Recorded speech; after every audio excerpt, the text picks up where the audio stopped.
Whoa, I've never heard it do that before. Yeah, We're back! Oh, what the fuck? Okay, yeah, we are. Woo! You are consenting to recording. Yeah. We're back for round 2 of the Multiverse Murderfest, and I'm prepared tonight. I have a Dogman beer. Oh, that's so Dogman fitting. beer. Wait, did Dogman what? not make the bracket? He didn't. Oh wow! Actually, it was that was one of the ones I was a little upset about in the initial the prelims. Damn, dude, which was Skunk literally Ape just somehow me got sitting on. here. Yeah. Oh yeah, dude. It's the fact that we got Nane Rouge and Skunk Ape beat out Michigan's own Dogman. Like I saw Dogman when I was a kid, and I saw I'm sorry, what? or I was like 9. I don't know. I So had asshole uncles, like the kind that were like, when I was like 8 or 9, they were in their like late 20s, early 30s. We were a young family.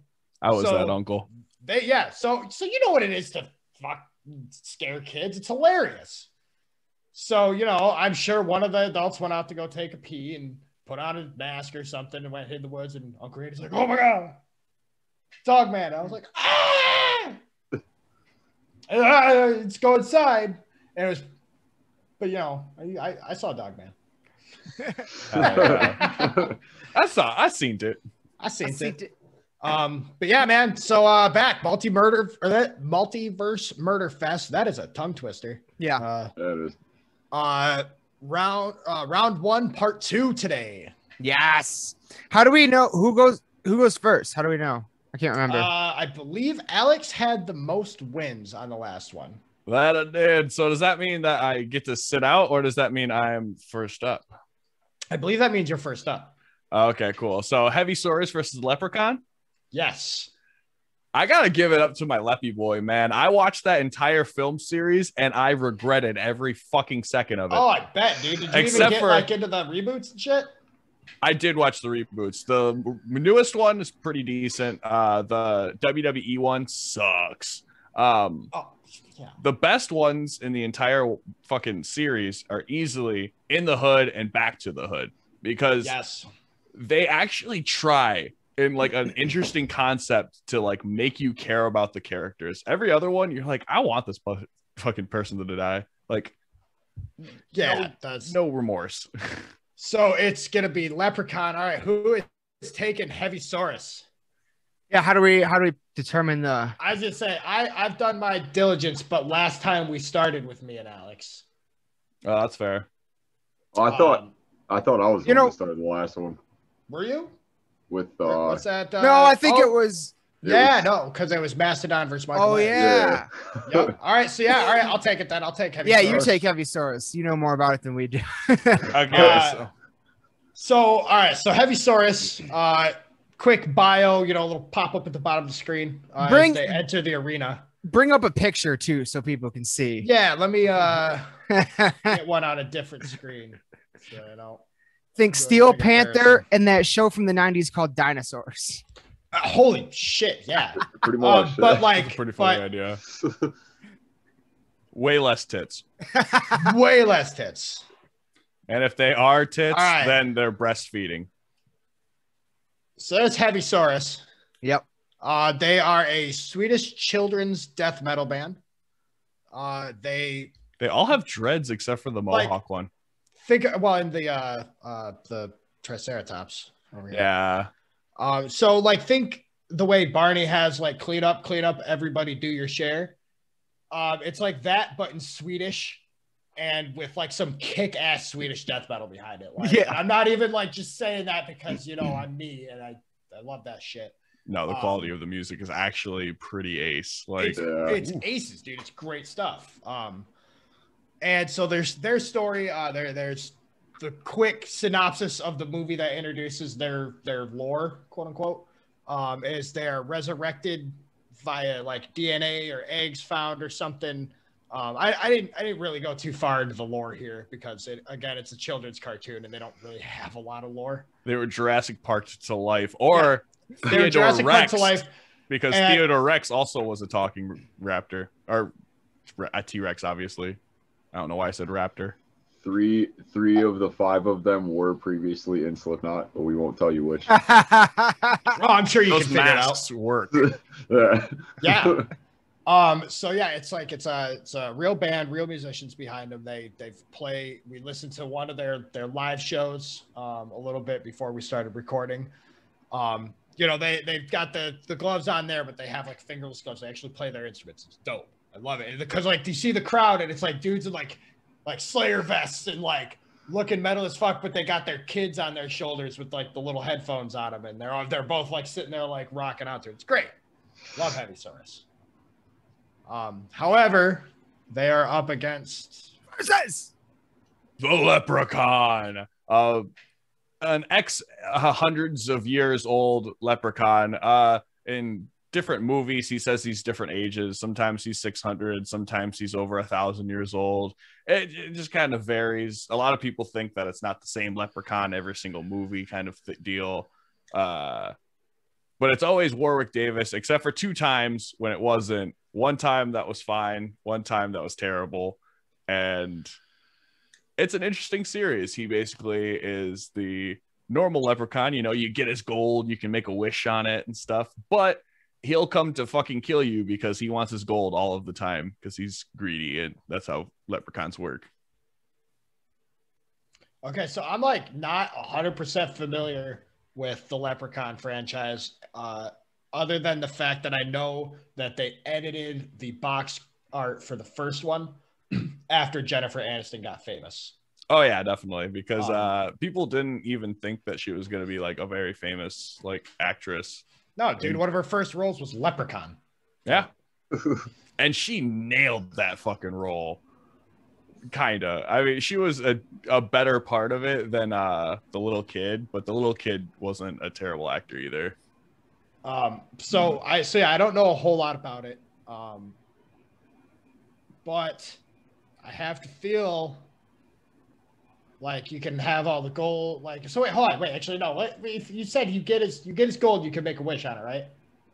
Yeah, but typically people will make wishes that are like, oh, I wish that I had like money on a gambling table right now and I was on a winning streak. Like really like stupid things. And typically they'll end up backfiring because that's how Leprechaun's magic does. Yeah, it's just, it really likes to fucking, it really puts the screws onto you. Okay, so then what are they like? I lost my bet, so I'm going to hold your gold, you little bastard. Or could they just make the wish and then give him the gold back and he doesn't we don't have a slasher flick? If they're willing to give the gold back like immediately without like any sort of tizzy, he'll typically try to be sporting about it and leave, but he's also Leprechaun, so some of the times he'll just fucking kill you anyway. You gotta have a movie, Yeah, exactly. I'm sure a movie where like it all just goes well and the guy gives the gold back and like hits his bet on the sport table and whatever, like that's not a movie. Yeah, like in like the Jennifer Aniston one, she gives him the little satchel that they stole off of him worth of gold, and he fucking magics it away from her instead of going up to her so they can use some CGI budget, and runs off basically. And then he counts it and he's like, wait a second, this isn't all of my gold. And like he finds out that the simpleton character had swallowed one of the pieces because he was trying to bite down on it to see if it was real, and ended up swallowing it somehow. It was a simpler time in movies, that's how. But they also use that plot point in the newest one, in the reboot for Sci-Fi Channel, and that's how the Leprechaun escapes. I don't know why his one gold piece would be able to do that, but like that's just how it happens. Yeah. So first round here, or first fight of the night. Do we know if Heavy Source has any magic powers? I do not know. Let me check. Maybe there were a group of dinosaurs that found the Leprechaun's gold and wished to be rock stars. Oh, because that's kind of what happens in the Hood. There's like this like group of rappers that aren't like amazing or anything like that, but they find the Leprechaun has like this magic pipe that like you can like blow like a tune into, and it hypnotizes people into like fucking obsessing about whoever's playing it, and they just kind of like zombify, like trance it. It's really interesting. So they put like samples of that into their songs, so people like think that their music is just that good. So I need to issue a correction right off the bat. They are a Finnish group of heavy metal dinosaurs. Okay. That is a good distinction right there. So,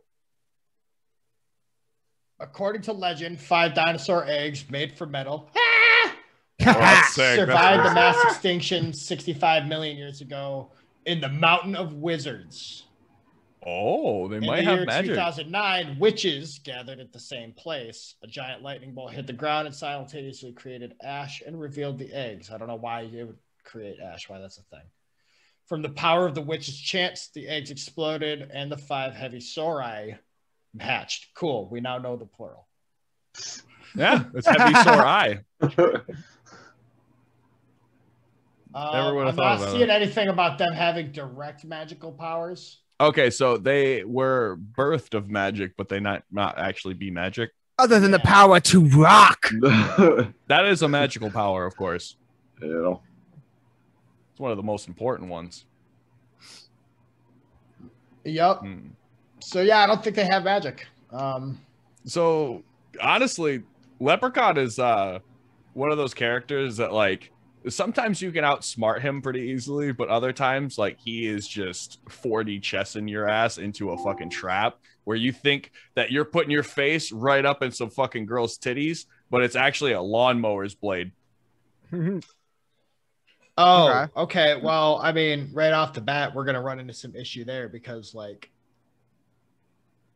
the heavy sauri are children. Yeah, but like he's not gonna try to do like sexual things to children. Come on. No, but I mean, if he could just be like, "Oh, that fucking it's not titties, it's a big fluffy dog," and you want to hug it, and it's a wheat thresher. Yeah, and just throw one of them like straight into it. Especially because, like, yeah, like if they do have like the minds of children, also, like if they're actually like children-like characters, then they'll be pretty easy to persuade into doing certain things too. Because like he can also like kind of like hint at certain wishes that sound like a good idea, but he already has something that's like preloaded to be like, "Oh, fucked you over, bitch!" Haha. He's also kind of a manipulator. Sounds like too. A trickster. Yeah. A Loki. Yeah, he's one of the evil he's fairies. definitely a trickster. Yeah, I'm not seeing anything beyond they hatched and started playing metal to tell children to brush their teeth. I almost wish they did have magic powers because like a little bit. I was kind of hoping there'd be something that they could use, but so I mean, just right off the bat, the heavy source is at a massive disadvantage. Yeah, unless like I don't know, maybe if they did it as like a full band, they would have a chance. But I'm not 100% sure how we're going to. I guess that's the other thing because like, yeah, true. Is it going to be all of them or just one? It should be all of them. Yeah. Yeah. They have a more of a fighting chance if it's all of them. And where are we fighting? I was assuming like some kind of wooded area because it seems like both sets of characters like woods. Yeah. I mean, what if like Finnish metal? What if Heavy Saurus is on a stage? They're playing. There we Woodstock. go. There we go. They're playing at Woodstock. They're like slashing dude, through fucking different. We've got like control of time, and we've created a new species with this tournament. So there is no reason that Heavy Saurus isn't actually going back in time to play Woodstock. Yes. Yeah, they're performing at Woodstock, and the Leprechaun hates their music, so he has to come up and be like, "Nope."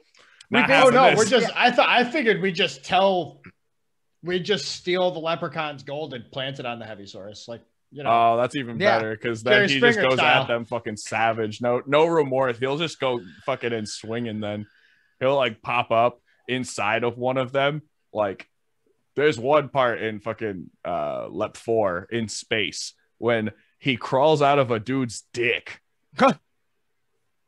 Full-size Leprechaun just ripping his way out of the dude's crotch. Jesus.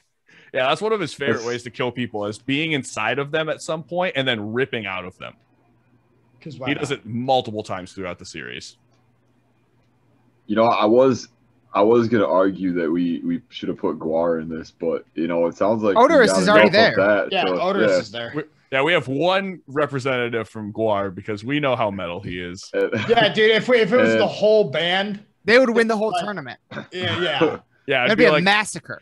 It'd be like if every team was supposed to be like a group of like, I don't know, like Lobo from DC or something, like where it's like they don't seem to die, but they're fucking gonna kill everybody. Yeah.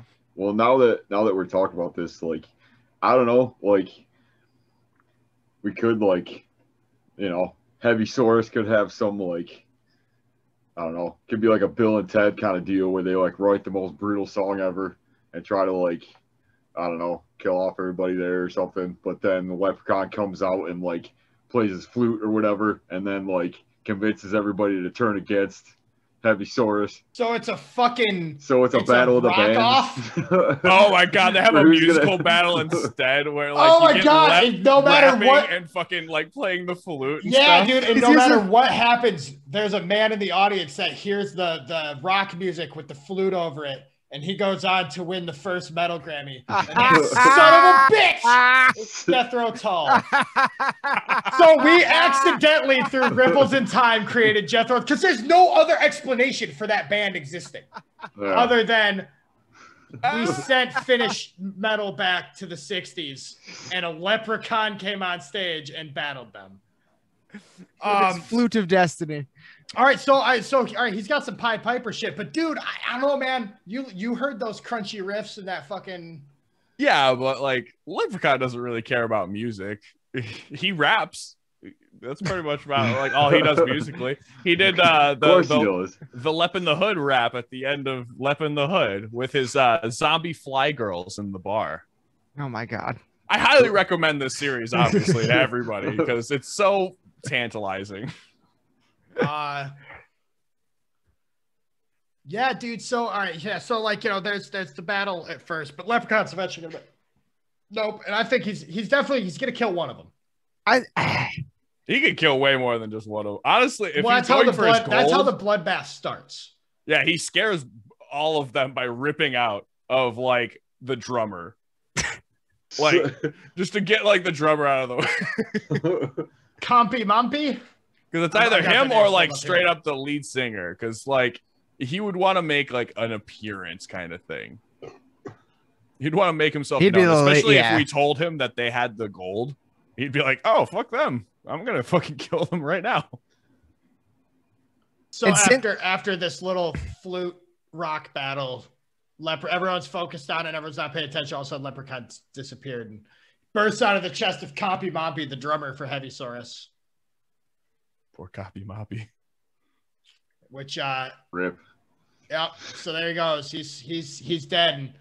But at this point, like, we've got 4 dinosaurs left with family ties that, like, while their songs may be about brushing teeth and picking up your toys, like, it's still metal.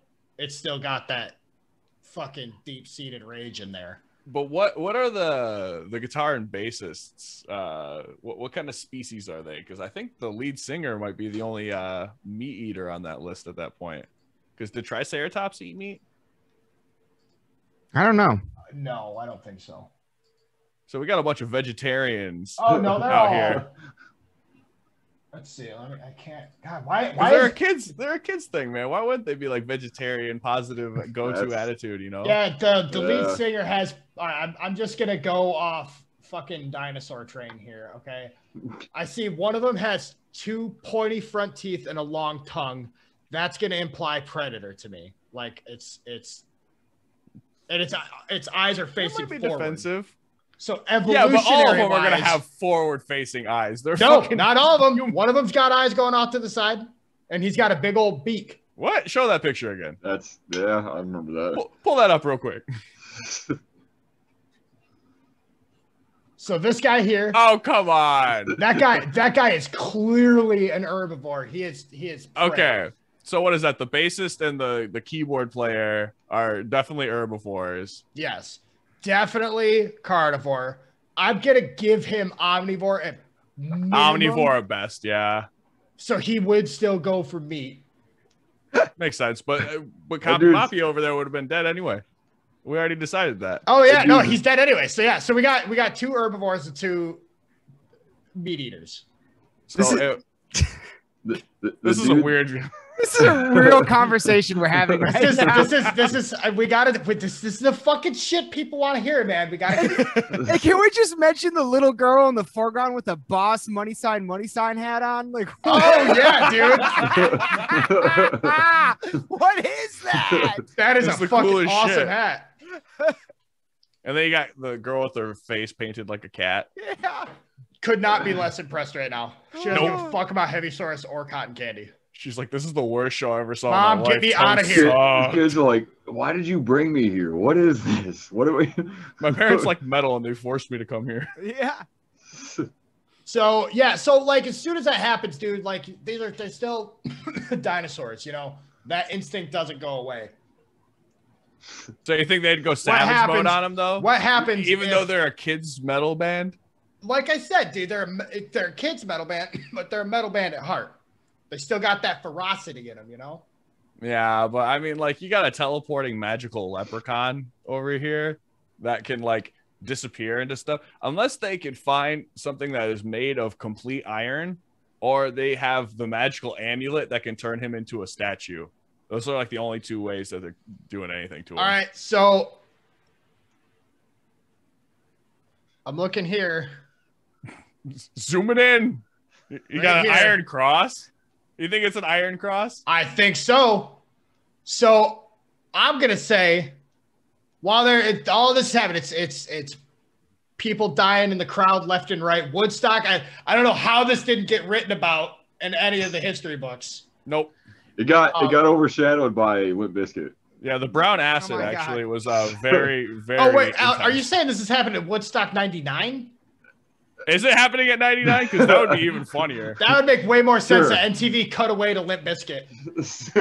They're like, oh shit, get out of here. He's still playing Faith. Cut to that. We're sensing too much sorcery in this. Cut to bad new metal.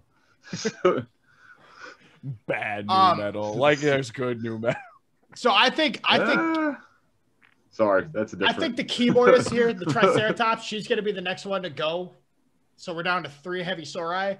But then homeboy over here he's is not going to see his opening.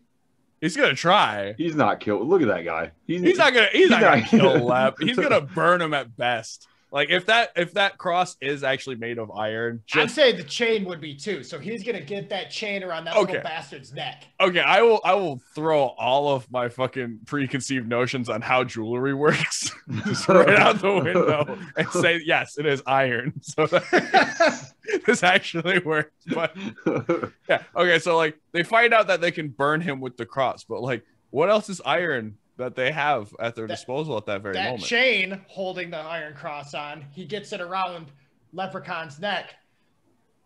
And then he's like, we don't have your fucking gold, dude. And he's like, yes, you do. And then rolling out of the pocket comes the gold coin from Compy Mompy's dead body.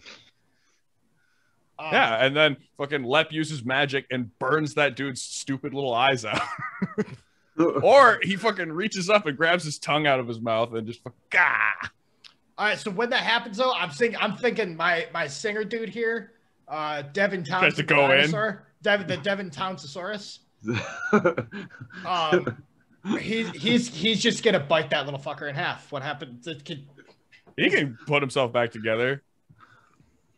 Unless after he's being gestated by a 65 million year old giant lizard and shat out a cloaca.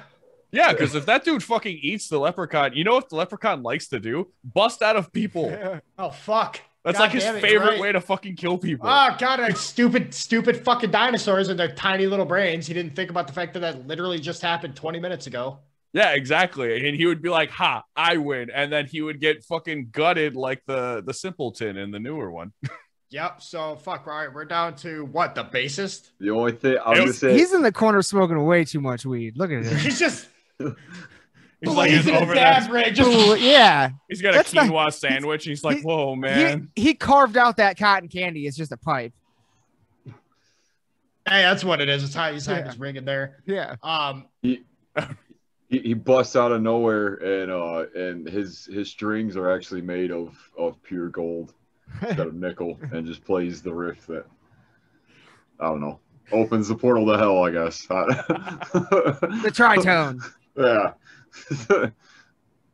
I think he could get a fucking good cheap shot in. You know, like Lep thinks he's won. Fucking everybody's like kind of gone. He like because he forgets about the basement. Yeah. Or basement bassist. Wow. Bassist comes up and hits him with the fucking bass, and he's just like, you dude, little shit. Dude, he just brings it down like a fucking fly swatter. Just splorp. So wouldn't kill Lep though. All right, so what does kill fucking Lep? Because at this point, iron. He's been eaten, burned, shat out, and squashed like a bug. Yeah, that's what I'm saying. The strings are made of iron, and the riff that he plays. I gave it to the fucking cross for being iron, but strings. Yeah, dude, they're Finnish heavy metalers, dude. I really don't think they'd settle for that tone. Yeah, it's all right. Honestly, they would either need the magic amulet to fucking turn him into stone to like just fucking subdue him. So we said straight up. There was one time when he blew the fuck up by getting stabbed through with an iron rod, or he also got growth ray to death one time, but that was in heavy space. Fucking Saurus, dude. They don't have a growth ray. Right? Yeah, no, that's what I'm saying. Is like unless they have like a rebar pipe that they're about to jam all the way through this motherfucker, they might not be able to kill him. So that we sent fucking heavy Saurus to the goddamn slaughter is what we did. Yeah. I think so. I think Leprechaun wins this one. So the council is going to take a hard look at what we just did. Unless they come back and they find out that the spiked gauntlets that they all have were given by Kerry King, which has been infused by, I don't know. It's that's a really fucking cool idea though. Like, I do like that when like he's walking away after just like he gets squashed by the bass guitar, but then the bass is like, oh, it's finally over, and then because it's Leprechaun and like it's just rehash after rehash, he bursts through his chest again, and everyone in the crowd at this point is like, oh, cool. He did that. You need to learn a new move, bro. New move, Leprechaun. Slice more people in half with fucking sun or solar panels. As he's walking, he goes to pick up one of the armbands to put it on as like a victory token, and the iron spike burns him, and he's like, oh, shit. That could have been bad. Thank God they didn't realize that part. And the crowd is pissed. Yeah, they're just waiting for like the next band now, and they're like, so like, was that the end of the show, or like, is anybody coming on? That's jams, bro. That's where for the other stage, Limp Bizkit is. They're doing that thing where everyone started throwing mud. Yeah. And the camera just kind of pan over there, and we never talked about that chapter in history again. You can only get it on the live broadcast. You can't ever see it again. No one will ever mention this event again under pain of death. See, this next one, I don't even know where to start with this next one. The Kiss Demon and Gozer the Destroyer. Oh, yeah. Okay, so we did decide. This is a good one. Early on, it is the character of the Kiss Demon. Yes. From hell, Satan's lieutenant sent to raise an army. That whole bit. Yes. Not just Gene Simmons in makeup. Right. He's got his tongue prosthetic in. So who's up? So yeah, who's I know Alex. Yeah, who do you want? Who does Alex take, and who goes up against him? Anybody have like a preference? Because I literally have zero preference on this one. I don't know enough about either of these motherfuckers. I'm gonna have to Google real quick. Yeah, so, kind of the same. I know a lot about both of them. I would take Gozer. I'll take the Kiss Demon. I don't even care because, like I said, I got no qualms with this one. I feel like no matter how I slice it, I'm probably gonna end up getting trampled in this round. Okay, so What's funny is that there actually was a WWE wrestler, the Kiss Demon, that dressed up like Gene. Like Really? it was a real thing in the WWE. Yeah, yeah. When you Google the Kiss Demon, it pops up. Dale Oh, Jesus Christ. That's awesome. Isn't that crazy? Yeah. I actually didn't know that. The official boots sold for like Kiss replica are called the Destroyers. Nice. That's cool. Huh. I'm having trouble finding like lore on the Kiss Demon. Well, there was comics and stuff. There is a lore on. You said it a little bit of it earlier, where I know he's a Satan's lieutenant because it's knights in Satan's service. Yeah. Was that actually a thing? I thought that was like a thing that like moms in the fucking 80s made up. I think they did, and then Kiss ran with it. Yeah, they just co-op. Yeah. Yeah. Oh, yeah, that's pretty cool. All right. Yeah, literally. Dog, that's fucking canon now. Yeah. Are you kidding me? What? The demon from Kiss was on an episode of Scooby-Doo. Yes. Yeah. Dude, are you kidding? Like Everybody's been on Scooby-Doo. You haven't been on Scooby-Doo yet? I guess not. All right. Here's some powers and abilities. He's got teleportation via a confetti grenade. It specifies that. And each member of the Kiss squad in Scooby-Doo has a unique power. In the case of the demon, he can shoot a powerful stream of fire out of his mouth. Nice. Oh, that makes sense. Achieved by swallowing his fear. Yo, this sounds like Kiss Save Santa from that Family Guy episode.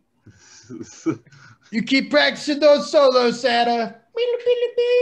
Everybody knows that a pterodactyl can't stand the screech of a guitar. Yeah. Oh, shit. It's almost as bad as when they put Manson in, but that's not what we're talking about. So yeah, that's the first one that I found that had any sort of like. So he can breathe fire. He can teleport with confetti grenades, which is kind of interesting. But I'm sure Gozer, being the like ancient Sumerian god form, I definitely feel like I'm a little outmatched here. Possibly a little. I was expecting something a little more substantial in his moveset, you know. But then again, Gozer was defeated by 4 guys with nuclear bombs strapped to him, basically. That's true. And is it her whole thing about fear, right? I was gonna bring that up. Shit got shit on the Kiss team because he's gonna swallow that fear. Swallow his fear and I was gonna spit bring it that out. up. Yeah.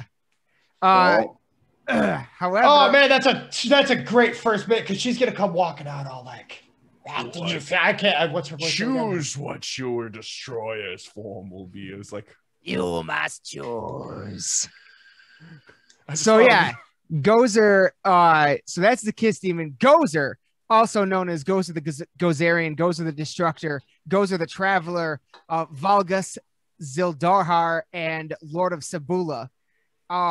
Is an ancient species from Mesopotamia around 6000 BC, and its powers include it to play an short array of abilities: dimension travel, shape-changing telepathy, great agility and stamina, lightning blasts, invisibility, intangibility,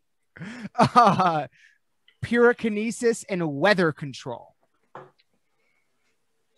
okay, so can also control fire. However, Gozer does have limitations and weaknesses, few they may be. Primary, the Gozerian temple atop the Shandor apartment building was its means for entering Earth's dimension. In fact, by the time the Ghostbusters had crossed the streams, Gozer had not fully entered our world and must therefore create a form chosen by man. As an irony, Bob Stapleton, Marshmallow Man. Yeah, so it wasn't even all the way here, and that's why they were able to banish it back, apparently. Wow. So does this start out just and Kiss? Do we just at have the like end of Ghostbusters? Like, well, this is what I want. Yeah. This is it like the Keymaker like trying to summon like Gozer like in the movie. Well, that is the in order for Gozer to come to and take over a new dimension or realm, its two minions have to come together. The Keymaker and the Gatekeeper have to come together in order to allow Gozer to enter. So do we do that prior, or we wait until that can like coincide? I think we at the council, we like kind of nudge it into place. Yeah. So like we get the people possessed by the two things and then like let them just go find each other kind of thing. Yeah, we find those two that are possessed by that. Yeah, we put them in the same city and set up like a sitcom-esque like way for them to run into each other. And we need you to go to Starbucks for us real quick to get us a cappuccino. Well, while one of them's walking with a coffee, like Alex with a fake mustache over his current mustache and a monocle instead of glasses bumps into the guy, so he spills the coffee on his shirt. It's like, oh, good heavens! And then I come in as like the friendly dry cleaner. It's like, oh, you do it so adorable. I love it, young love, and like we force him, young love. Perfect. Apparently it's taking place in New York, judging by the accents here. Well, since exactly. That's what I was. It's got to be in New York. I don't disagree, but since we decided that these can take place anywhere in time or space, I say now we imagine it as the council basically captured all these characters throughout the multiverse and brought them to prison so we could have them fight each other. And each prison, they're each in their own cell, and each cell is a TARDIS. So we can just send them to wherever in time and space or dimensions that we want at any point in time to fight. Oh man, I can't wait to put Coheed and Cambria and Ghostface in the space-time continuum, and so every time Ghostface is already dead, we send them to a wrong planet where they can't breathe air. It's just dead. Oh shit! Oh shit! So art then Arena. Okay, so we can put them anywhere. The Sumerian temple was in New York. We could do that. Yeah, that'd be cool. Yeah, when it's like it's peak form of like an actual Sumerian temple. Yeah, in Dana's fridge. Yeah. Let's have the battle go over in the fridge. There is no Dana, only Zul. So yeah, all right then we got the setting, we got the So now the Gatekeeper and the Keymaker. So we're in a situation where Gozer and the demon are fully in the same realm. Therefore, a body for Gozer to inhabit and take over does not need to be. It can just be what we saw in the movie before it became the Stay Puft, right? Yeah, Gozer's like normal form. Yeah. Because that would make Gozer somebody else. It would be the demon would have to pick. Yeah. And then you know what the demon would pick, like a birthday cake. No, what's her name? Tipper Gore. Ran the campaign on censorship. The PMRC. Damn. It's just like a 75 foot tall Hillary Clinton comes walking around the corner like, we're doing it for the children. Parental advisory. And he swallows his fear of giant things and blows fire all over that shit. So Gozer is fully realized, well, this is another kind of like outmatch situation again. A little bit. But, I mean, Kiss, the demon, he is a knight in Satan's service. Like, do we think... does he have other people that he can call upon? Yeah. But then again... I feel like being able to call out the spaceman and like the cat and stuff would be kind of funny. Yeah, I think because like we said, like, the Ghostbusters thing, I think it's just going to be Kiss. Kiss versus Gozer the Destroyer. Yeah. I think when they see how outmatched it is, like anime intro, like it's going to be like from the stars and like, wow! And like Starman comes flying in on a flying V guitar, playing a flying V guitar. and like backflips off and lands like, heard you needed some help, brother, or whatever. Lame. I don't know. I hate Kiss, dude. And then fucking Peter Criss climbs up the side of the building and he's just like, hey guys, I heard you needed help. They're like, go away. No, everyone has their kick-ass, like Paul Stanley comes in on a Gibson, does the same thing, and it's like, oh, it's right, because like no one can differentiate between us except the shape of our guitars. And then like a little like two-door like Pinto comes pulling up, and the passenger door opens, and Peter Criss gets out. It drives off immediately. Thanks for the ride, man. Yeah, whatever, dude. Hey guys, I'm here. He's just got his sticks, and there's like, oh god, does he think this is band practice? He's like, guys, I got my sticks. I heard the thing. I heard I was needed. Yeah, Pete, just come over here and stand and do the pose. All right, I'll be right over. And he's like. Somebody they're flying in the air and he's just like, I'm coming. There's a director somewhere that's gonna watch this and be like, fuck man, like Ghostbusters and Kiss, like gold, should have done that, like missed opportunity type shit. Yeah, right. Could you imagine like the real Ghostbusters cartoon? Yeah, the episode where Kiss comes to town and helps them out. Either that or it's like a Scooby-Doo Some episode. demons escaped from hell. Here they've been haunting you. We got to team up. Ghostbusters have also been on Scooby-Doo, so there is that. So it's canon then. They exist in the same universe. Yeah. Dude, so many people have been Scooby-Doo. Ever since they started the Guess Who Scooby-Doo series. It's like, oh my god, so many fucking people. We taking a flip on this one, or we?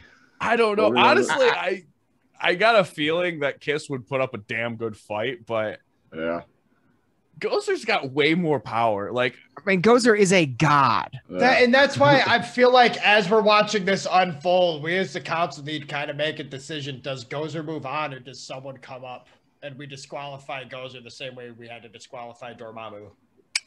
Because like, no, I don't know. I don't think we need to do that. Oh, okay.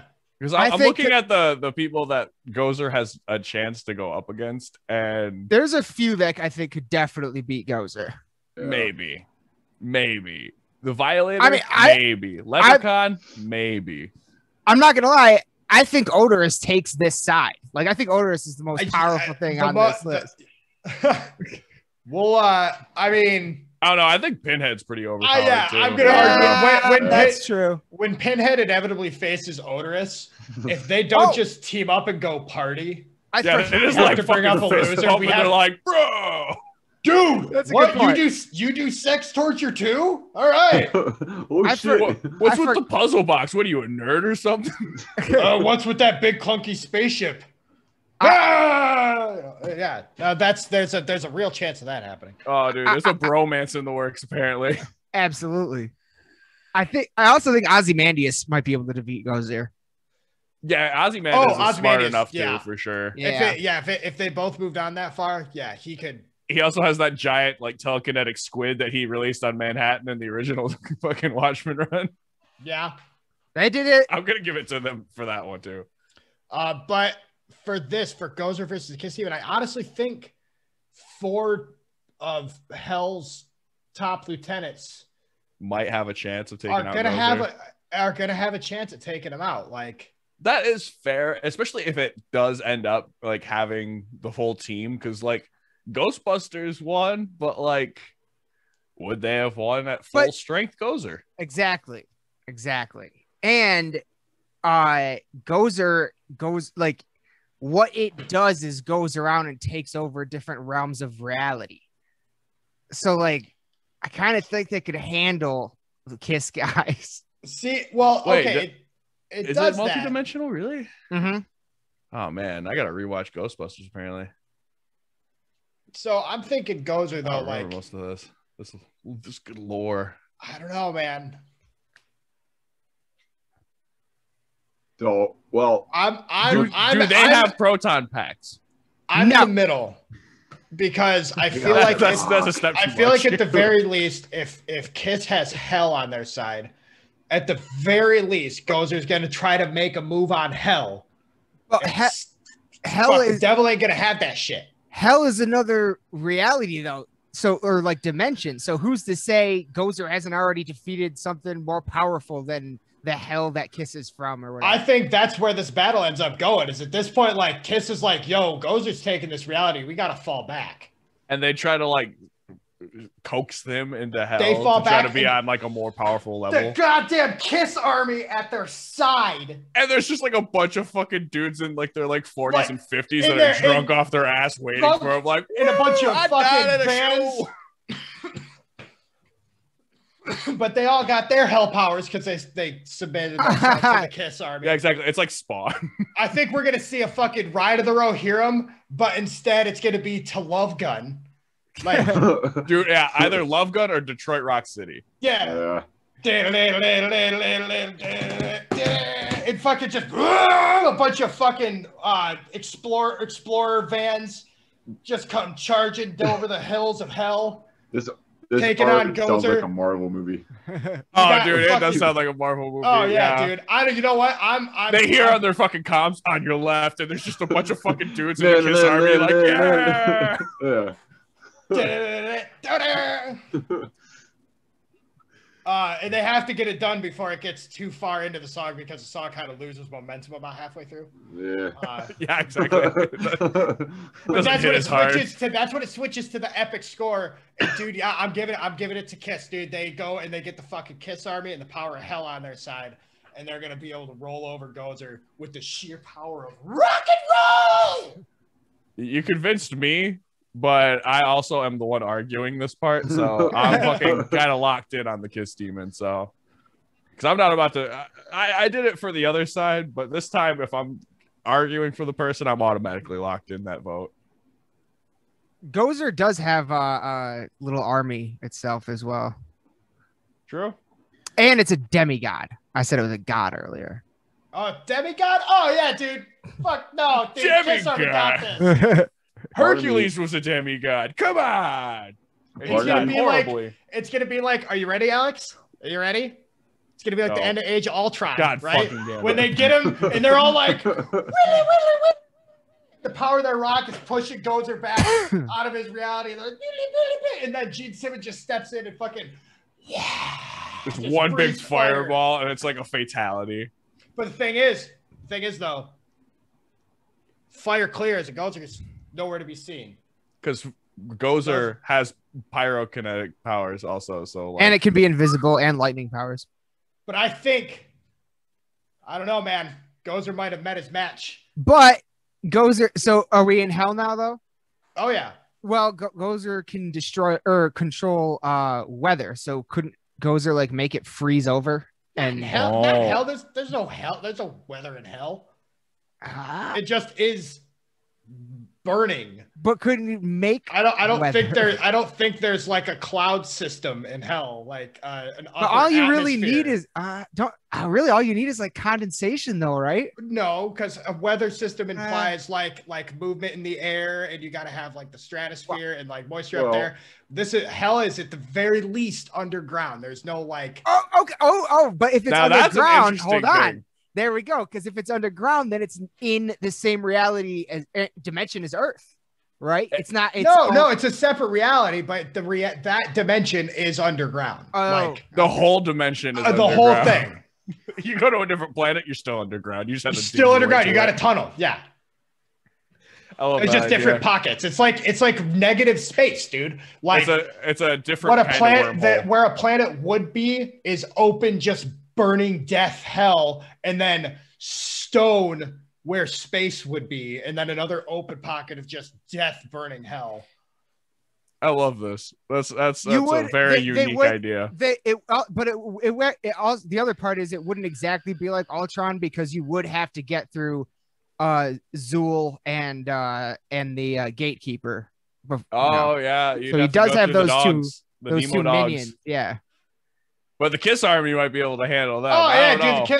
The Kiss Army. So wait, hang on, we're fighting the whole army now. Hang on. Yeah, the Kiss Army, dude. See, this is overblown. Let's pump the brakes right there, because in that case, I feel like some things could have been changed. Oh, dude, no. Well, the thing is, the Kiss Army is literally just fodder that the dogs are just going through. They don't. It's like, you know, when they had that big barely shot. an obstacle. They're like, yeah, no, they're it's wasting there. time. They're there. That, like, you remember when the Charge of the Rohirrim happened, and it was like, yeah, we broke the lines of Mordor, and then they got fucking mowed down by a bunch of elephants, and it was like 13 dudes left on horses. Yeah, like and those are like a bunch of dudes in there, like, yeah, they're fucking hatchbacks with a peeling Kiss decal on the back, like, getting mauled by dogs.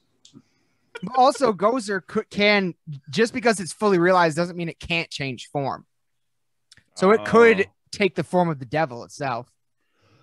I don't think Satan's gonna have that, man. I think if he's gonna start pulling stuff like that. Oh, do you think? Yeah, if there's like an imposter, you think Satan would fucking butt in? And that's the only time he would. He's like, hey. In that case, the Ghostbusters are now fighting with Gozer. Yeah, they're trying to fuck up hell with Gozer. Fucking Royal Rumble of oh man, FH it's just a kid. The second match just keeps getting bigger. The Ghostbusters enter the ring. But they're trying to push back the forces of hell because they're like, I mean, Zool can control hell, whatever. Or Gozer. Yeah, they're trying. Yeah, they're like, all right, we'll let Gozer can have hell if he stays the fuck away from us. Oh so now they just signed a peace treaty. Chip. Now yeah, they just have a peace treaty. Oh man, this is insane. Oh no. Are we like I'm pushing that. I think Kiss got this with the power of rock on their side. I'm still fighting for Kiss because this is just a funny concept now. I guess it comes down to you, Aaron.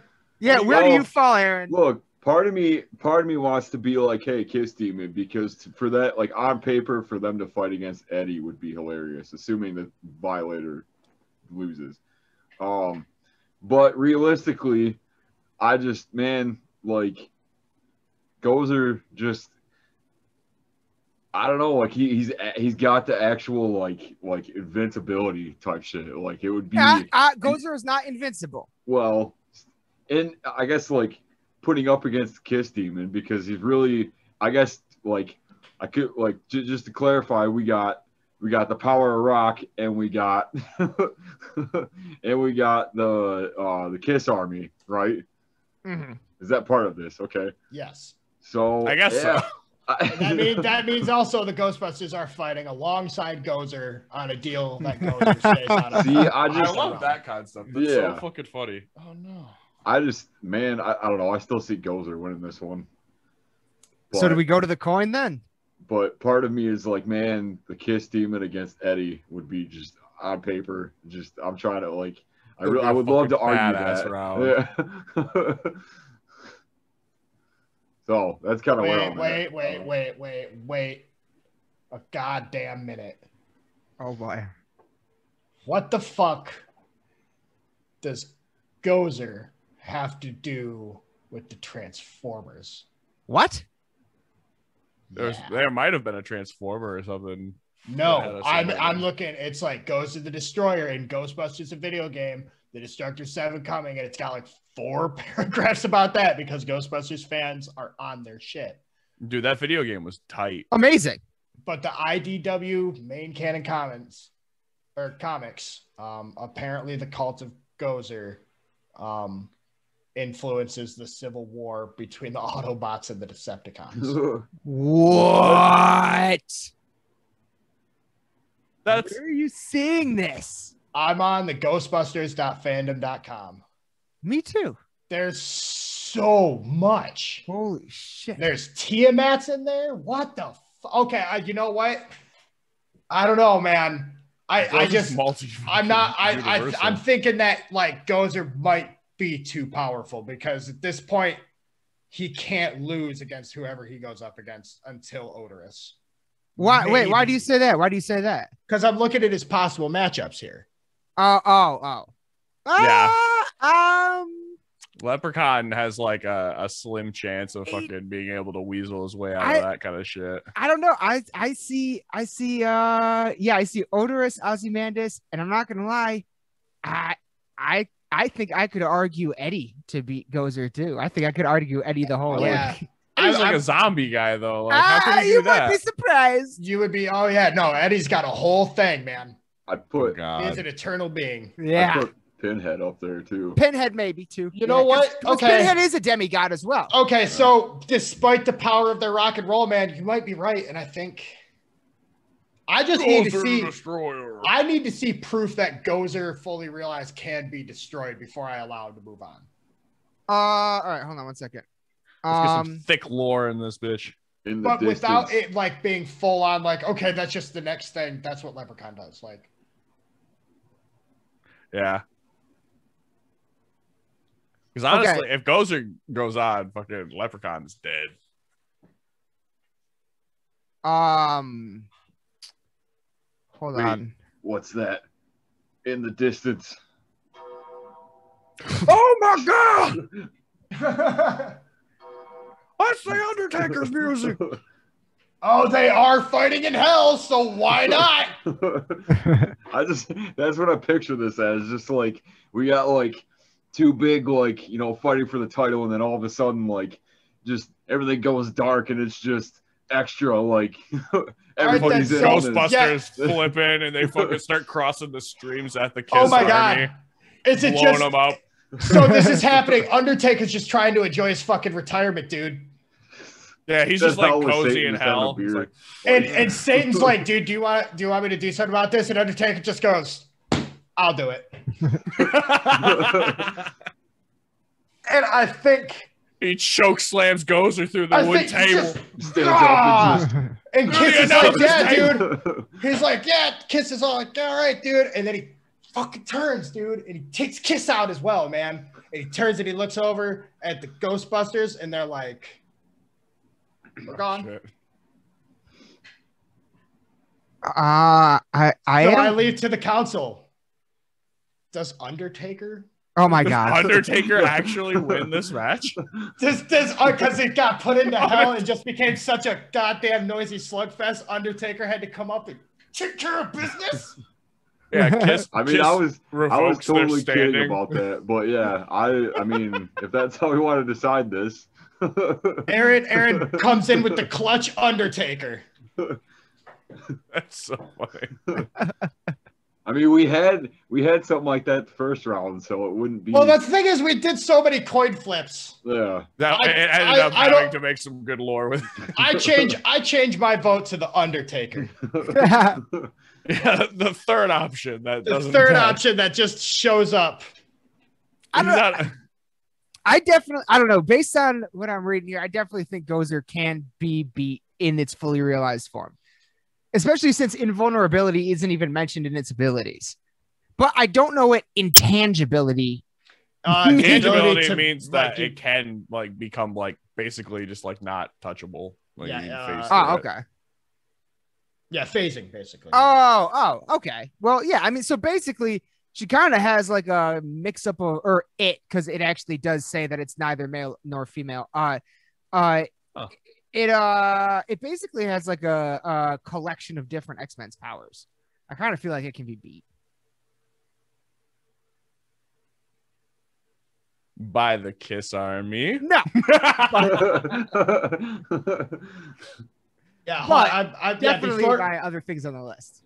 Before I say, either way, Undertaker just tombstones all of them. Yeah, dude. That's where I want to go with it. They had to stop doing pile drivers for a really long time. Yeah.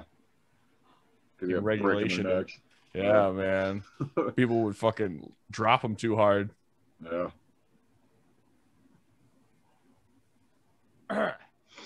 It's the only way I'm seeing Gozer able to be defeated is if you stop him and you have to choose a form and you can force a form he won't take, and that just causes him to retreat. So not even necessarily a defeat. So that's a little bit like you know, what is the ass speed velocity of a swallow kind of shit. Like, well, what kind of swallow? Exactly. I don't know. Ah!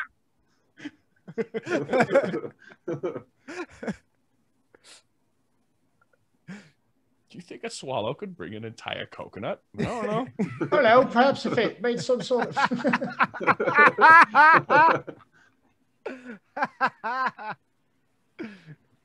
Damn. Yeah, man. I'm thinking Gozer might be invulnerable. Shit, man. I was about to say do a flip of the coin, but Well, is Gozer invulnerable? That's the question. Is there something on Cora?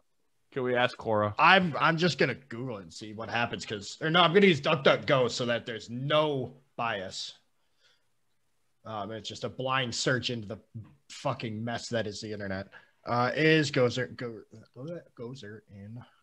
It's practically invulnerable. The destructor form is pulled from the first thought of the defender. So once it's the destructor. Yeah, once it's the destructor, like once it's like actually in its full form, it's invulnerable. Yeah, man. Are you a god? Yeah. Gozer is an unkillable dimensional. Someone entity. asks if you're a god, you say yes. But yeah, it's functionally invulnerable. All right, fair. I see it. Yeah. So I think when we start to see that as the council, we just kind of pinch off Gozer's power source because we can do that. Yeah, the only way the Ghostbusters destroyed Gozer was by destroying the temple. Right. Atop the Shandor building, yeah. Yeah. So like they blew up just like its actual nexus point. So they didn't even actually technically defeat Gozer. Is it a goddamn double cross? So the Ghostbusters turn and destroy the temple while we've called the timeout to discuss whether or not Gozer should be allowed to move on. Yeah, well, Gozer's like kicking ass down in hell. The Ghostbusters were like, we double crossed that bitch so we could go up to the fucking tower. Double cross, and then it's a double cross. They throw a fucking bomb right in. Shit. Well, you should probably call this one because we got a whole bracket left. We got a whole bunch more to go. Yeah, we've been talking about this one for way too long. All right, we're going to it. It's going to a coin flip. Oh boy, I can't look. Heads, Gozer, tails, Kiss. Demon. Let's toss that again because that went down event. We'll never know. Go! Is that a sign, man? It's a sign! It is. Is that a sign? Did the Undertaker slap it down that vent? I mean, maybe. Just choke slams every single one of the Ghostbusters through tables that he has lined up right next to each other. Yeah, it's because it's his space now, and we're on his turf. No. He power bombs Gozer through fucking 3 tables he's stacked on top of each other. One more time. If this one goes back Satan, down that vent, it's Undertaker. Tails. It is Tails. So who does that go to? That's Kiss. You're kidding. Oh, wow. Can I not do the next round? Yeah, I guess. I'll do the next round. I don't want to do 3 rounds in a row. Unless you want to take one of these, Mike, I'll do this one too if you want. Oh yeah, no, just whoever does Eddie, doing justice. Here's my question though. When it comes to that, are we picking a specific Eddie? Ooh, like album specific? Yeah. I to level the playing field, I'd say yeah. I guess there are different incarnations of the Violator as well throughout the comics. That is also true. Are we doing John Leguizamo Violator? Right. Or the one with I know one had all the robot parts on it at one point. Yeah. How or are we just doing them? Because I know last round we made some distinctions like that. Can't remember. Yeah, we did a couple of times. There was definitely a few times. Oh, it was mostly we used Grant over the superhero, the supervillain ones we had to pick. Well, and I guess that would be Violator because he's a supervillain. He is a supervillain, yeah.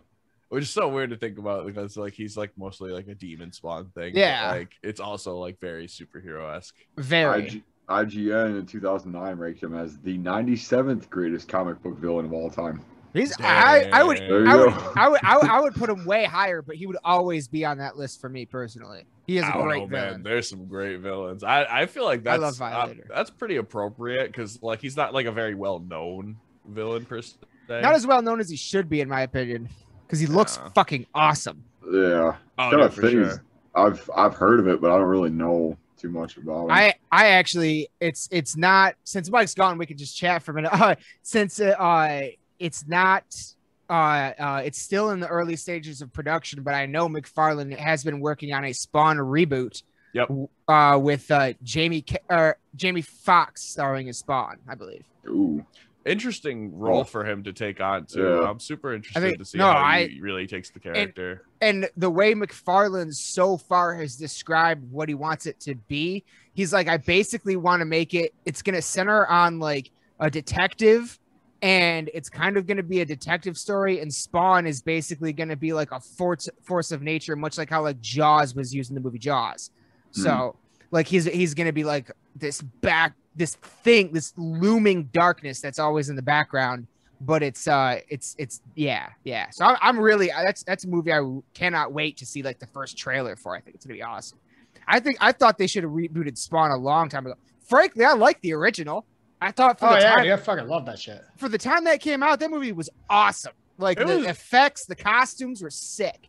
It was definitely pretty cool. They could have done it better, but like, well, I mean, also could have they at that point? Exactly. I don't think they could have. Fucking Mike and I watched all of Black Scorpion. That had an almost similar vibe to some of the stuff they ended up doing in Spawn. Like for real, like the weird vehicle morphing stuff and like the I don't know, the superhero stuff used to be different. Yeah, very. It was just a different formula back then. It was also they loved using practical effects think Ninja Turtles. Yeah. Mm-hmm. Practical effects and costumes for that matter. Well, because I'm getting this picture a lot. Hold on one second. Let me see. Yeah, that's Violator. That's standard form. Demon form. Yeah. Is there? Yeah, I was gonna say, is there like a couple different forms of it, or is it? I know there's one where he's got robot parts on him. Because they used to have that action figure. I don't know. They usually show him as the clown because he likes to blend in his own way. But I don't know if he has very many forms because I know he's like technically a shapeshifter. Yeah, because he's the clown and the big monster. And I fucking swear to God, maybe it was a different one that had the robot parts, but I could have sworn there was one with like because he's got that big spike on his head, and I remember one where that was made of metal, and he had like a red Terminator eye. That sounds pretty cool. Yeah, he's shown to be a very powerful force, and is stated to have superhuman strength equivalent to that of 15 strongmen. He can breathe fire, shapeshift, possess others, and survive any form of the attack, with the exception of decapitation from an angel or hellspawn. Okay, so he's already got a weakness. So if Eddie's not a demon or a hellspawn or Eddie is a hellspawn. Eddie is a hellspawn. He's a confirmed hellspawn. Then if he decapitates the Violator, then he's got a good chance of it. So it's actually a pretty good matchup. Yeah. Because they're pretty even in strength, I would say. Yeah. Just a hellspawn taking on a littler form of Malbolgia. I am not seeing the robot version of Violet. This is crazy. I could have. What was that thing called then? It had to have. Being a relatively mid-level demon. With all right, go on. Hierarchy. Was it the Vindicator? That's what I'm. Oh. I just found that it might have been. Hold on. His brother. Oh. No, I was just reading up on. I was just reading up on some of the powers and stuff. Just a little further. It says being a relatively mid-level demon with Hell's hierarchy, the Violator possesses considerable strength and resilience to injuries, enough to tear out a Hellspawn's heart with one hand and survive multi-high-caliber gunshots that would instantly kill or cripple a human being. He possesses a degree of shape-shifting, changing powers, typically used to take on the appearance of the clown. He also is shown to breathe flames and take possession of others. As with any demon, he can only be destroyed by equal or higher powers, such as a hellspawn or heavenly weapons. So that kind of opens it up a little further as well. Mm-hmm. Now, can he shapeshift to like anything or just the clown? curious about that. Sounds like me. Because the only things I'm finding are that, and then the big ugly. Yeah, like monster. It's like one or the other. God, this makes me want to start collecting Spawn comics again. Jesus Christ. This is some of my I love this artwork. It's some of my favorite comic artwork. Yeah, Todd McFarlane really nails it. Yeah. That's why he had the fucking one of the best legacies of Spider-Man, man. Yeah. Yeah. And the creation of Venom. Yeah. And didn't he do I could be wrong, but I feel like he had a good run of Daredevil at one point too. I could be wrong about that though. Maybe I'm thinking of somebody else. Yeah. Or maybe it was Daredevil's Batman. gone through a lot of different writers. Yeah. My favorite is still the Kevin Smith run, but I want to say Todd McFarlane McFarlane had some Todd McFarlane stuff. Pretty sure. I don't remember which era that was though. So yeah. Anyway, that might have been like long-eared Batman. Yeah. Yeah. All right. Powers, superior shakes, telepathy, huh? Yeah. And he has the ability telepathy. to jam guns. What the fuck? That's a lucky power. That's a pretty specific power. Like, Well, I mean, all those times that Spawn went to It's go literally shoot just him. Yeah. because Plus, Spawn's you gotta trying have not to those use click. his magic. okay, so since we can't find any other versions of Violator, are we Clown or demon form? demon form? You gotta go. Yeah. So yeah, we'll just do demon form Violator. That's do you know how upset our audience would be if we went Clown versus Eddie? It'd be funnier because like he can do all that cartoony shit where he's like in a different outfit and then like transport out somewhere else and just like do all that stupid John Leguizamo shit. Are we picking a specific Eddie, or does Eddie kind of have the ability to shapeshift and become any version of Eddie he wants to? I think in one the form moment. would be the One ideal. form? Yeah, because Well- Violators. Violator's stuck at one form Yeah. because like we're not gonna use his clown form. And I could pick any form. Any Eddie. Done. Shit, hold on 1 second. I will bring it up so everybody's on the same page. I say I can bring it up to share it too. So. Oh yeah, that's right. I'd have to we'd have to switch screen share. Shit. Here actually let's see what happens when I try to do that. It'll probably just jump to me. Might. Yeah, Yep, you are okay. hosting it, aren't you? So this is the Eddie that I want. Oh, I can't see. I think I'd have to. Yeah, I stop. can see Mike. You guys I got nothing. Oh, you guys can't see it? All right. I can view options. There we go. Switch over to Burton's. There you go. Okay, so wow. Satan Eddie. I'm going with Satan Eddie. Satan Eddie. It's from the Legacy of the Beast tour. Demon Eddie is what they call him. I know which one you're Oh talking about. shit. Yeah. That's intense. Oh, Final Frontier one would have been good too, actually. But yeah, I think I'm gonna go Demon Eddie. Yeah. All right. Any notable powers?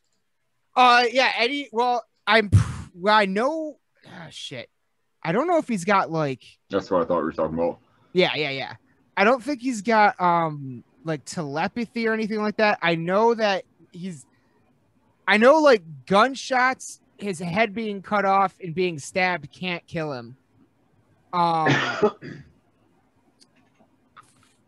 Fucking see, that's the thing is it depends which version. So with this version, I feel like the I don't beheading thing know. might actually be a pretty on par, especially if he is a Hellspawn kind of thing. Because like if we're going with like the Violators, like also Sticking in the Hell Run straight up. Well- We just got like a demon fight going on. well, I know Eddie can't be killed by his head being cut off because it's partly due to real life lore and just lore built into the character. Originally, when Eddie was created for the band Iron Maiden by Rob Smallwood, it was just the face like on like a thing over the drummer, and so they called it Eddie the Head. So it started as just a head, and so throughout over time, if you like look at the album covers and stuff, like he's been decapitated a bunch of times, and like but he's always like alive after he's been decapitated. So he's like Stubbs the zombie. Yeah, kind of. Just great. Yeah, just so yeah, grows a we'll new say body. we'll say like it zombie level and vulnerability, basically.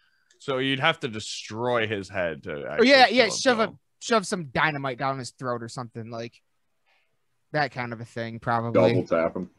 Right. Yeah. So like if the Violator was able to say like actually getting close and like rip off his head and fucking like squish it in between his hands. Well, like what would be the size of this Hellspawn of version of Eddie? Because like normally isn't he like a pretty standard like person human size? This one is very, very big. It's like a giant. It's because there was pictures of it with like standing next to other Eddies, and it's I mean it's probably we'll call it about the same size as the Violator because Violator's big too. Okay, so they'd be like matched in height. They'd be relatively matched in height and strength. And Violator, as Aaron read earlier, has the ability, if it gets close enough, it can rip out Eddie's heart with one arm, with one hand. So it is strong enough to do that to Eddie. But if Eddie can get it close enough to cut off its head, Violator goes down. I don't know, man. This is kind of the True situation, you know, like the anime swordsman going in for the fucking slash, and you wait for the one to fall over. We got them both. We got them both in TARDISes floating in space next to each other. Where are we sending them to fight? We could just do hell because honestly, they're both Hellspawn. Like they both have a home playing advantage. We just fought in hell. We just fought. That was the last. But saving on travel cost. Malbolge as hell. The fucking horrible PS1 graphics from the movie where like it's just like a bunch of Hellspawns doing shit like in the background, just like wailing around.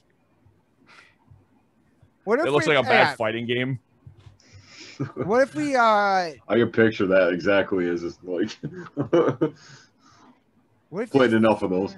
I'd say the Hell Realm for the Tenacious D game. Ooh, that'd be good. Yeah, actually I like that. Tenacious D game. Yeah, the oh shit, what was it called? Brutal Legend. Brutal Legends, yeah. Brutal Legend. Oh man, that Tim Schafer game you mean?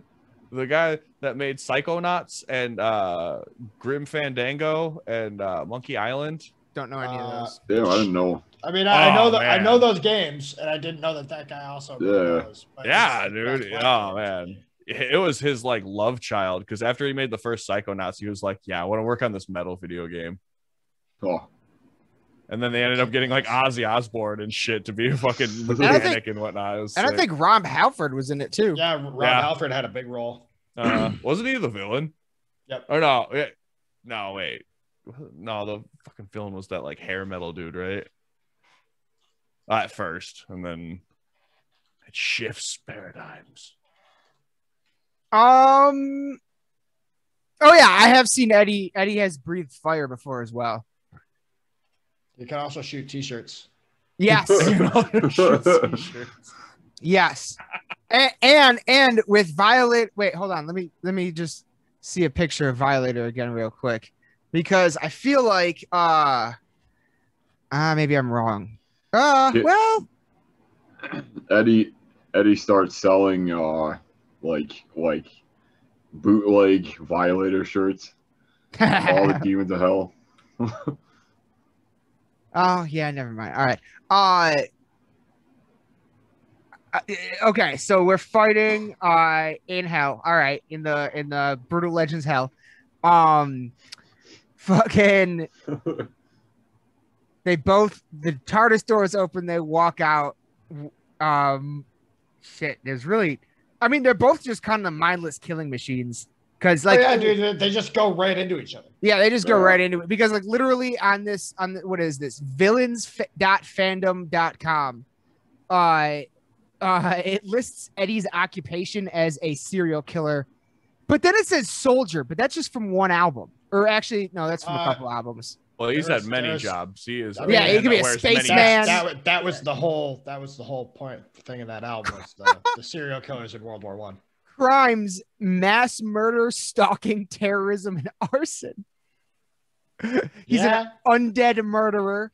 I like that arson and terrorism are separate. Like arson, that was just for the hell of it, man. Want to see it burn. Oh my god. Oh shit. So for this specific Eddie, Eddie has his soul shattered by the beast, draining him of his power and nearly killing him. Weakened, Eddie comes across the clairvoyant who hopes to team up with him to defeat the beast. Wanting his power back, Eddie decides to join her. The two travel across the universe and eventually make their way to hell itself. There, they seemingly kill the beast again. The two are able to locate the missing shards of Eddie. So maybe I didn't pick an Eddie. Maybe that's the beast. And Eddie's power is restored. Maybe I picked the wrong one. Oh, shit. Sounds like that was like a rebirth of... Because that's biography from Legacy of the Beast. And that's where I took that from. Eddie is usually depicted as a violent psychopath and total lunatic. It seems he enjoys killing people and causing misery and chaos in general. He also seems to have a severe gambling addiction and also perverted at times. So hold on, do we have to switch it back to the clown? No. I just might have to change the Eddie. Because I think I picked the beast. That sounds more like the I think I picked the beast. Eddie's soul was in the beast, wasn't it? No. His soul was apparently shattered. His soul was shattered by the beast, draining him of his powers. And I like how it never really lists his powers too. That's real helpful. So maybe I do need to. Oh shit! All right. Let's rethink. No. That's not Eddie. I don't think. I think I picked an Eddie as well. So technically, you picked something that wasn't Eddie. Okay. Right. Yeah. That's why I'm saying we might have to change it up because I think that's Eddie's. That's more the Violator, actually. Yeah. Right. Yeah. Oh my God. This is the fight. Is this the battle? The Violator broke Eddie's soul now. Yeah. Yeah. That's how we got this fight started. But then Eddie and so that now it's Eddie and the Clairvoyant because he teams up with the Clairvoyant to defeat the beast in hell. So is that Fear of the Dark? Yes. It's either Fear of the Dark or the one before it with the song Clairvoyant. So that means that the only variations of Eddie I could really pick that aren't kind of just normal Eddie are the space one or the cyborg one, Final Frontier or somewhere in time. Those are the only two kind of variants. So I'll just go with normal Eddie in that case. Normal Eddie. Killer's Eddie. Okay. My favorite. Yep. All right. So how's he gonna fight the Violator? What is happening right now? That's weird. It'd be kind of since the Violator shattered his soul and he's almost powerless, so now it's Eddie and the Clairvoyant versus the Violator. It's outside of being almost powerless. I would say that there's probably is his powers include his overall strength? I don't know. Yeah, because they were part of it. Because from this at the start, they were relatively similar in vulnerability as well as strength. Shit. What the fuck is a clairvoyant? Somebody that can typically see the future or see into other people's minds. How is that helpful? Why would he team up with... Because it's a person of mysticism, I suppose. All right, fuck that. Let's just say normal full strength Eddie versus Violator. Aaron. You're Violator, right, Aaron? Yeah. Yeah, they can typically see into the future or have extra sensory contact, kind of stuff. So, they can, see, the past of some objects and whatnot. And the Violator also has telepathy. Telepathy, yep. Yeah. So, and shape-shifting and longevity. So Violator has the size advantage now. He's got reach advantage, that's for sure. Eddie has to find a way to get in close if he wants to cut off his head. That's the only way Violator's going down. By getting on a fucking kick-ass motorcycle with a double-barrel shotgun and a bottle of fucking whiskey and just getting up underneath him and shooting him in the dick? Eddie Ghost Riders this shit. I like that. Yep. It's like Yeah, pretty the much. TARDIS doors kick open. He just guns it. At this point, it's basically Spawn against the Violator, and Spawn would just kick the shit out of them. and the battle is taking place in hell. All right, so Eddie might be able to get some help from friends like Lemmy Kilmister. Like there might be some metalheads down there that could help Eddie out in some way. I'll allow it. Yeah. I'll allow. Let's see who. Little Nicky alone. I mean, probably. Let me figure out. I'm gonna search who. What band from the South has toured with Iron Maiden the most? Ooh. I wonder if I wouldn't even be able to guess that. Yeah. Because to be honest, the only times I've ever seen them, most of the time they kind of have like kind of a relatively like low or no name opener. One time I saw him with that band you like a lot, Aaron. Who was it, like Queensryche maybe? Or no, Dream Theater. Oh, there we go. Yeah. Oh, I forgot that they opened for him. Yeah, that was only one time. God.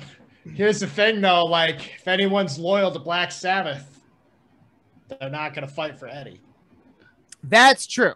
So the only one, what I'm seeing here, though, is like Judas Priest. They've toured with 5 times. I would have guessed. Wow, I'm surprised it's only been 5 times. Yeah, you're not. I mean, there's Def Leppard. There's a few of those, but like, who wants that? Well, I'm just thinking of bands. I'm just thinking of like musicians that have passed away, you know, and they're all metalheads, so we can joke that they're all partying in hell with Satan, like Lemmy would, or Randy Rhoads, or you know, Bon Scott, or you know. But I actually feel like Lemmy would be able to make a difference in the fight. That's why I brought him up. He could like. So yeah, during like the fight, while everything's going on, Lemmy just comes up all slurring his like suspenders and shit. No. Before he's got a wall sound bass. But before the fight even happens, he was at the bar and got the Violator drunk. And so now the Violator has to go fight Eddie wasted.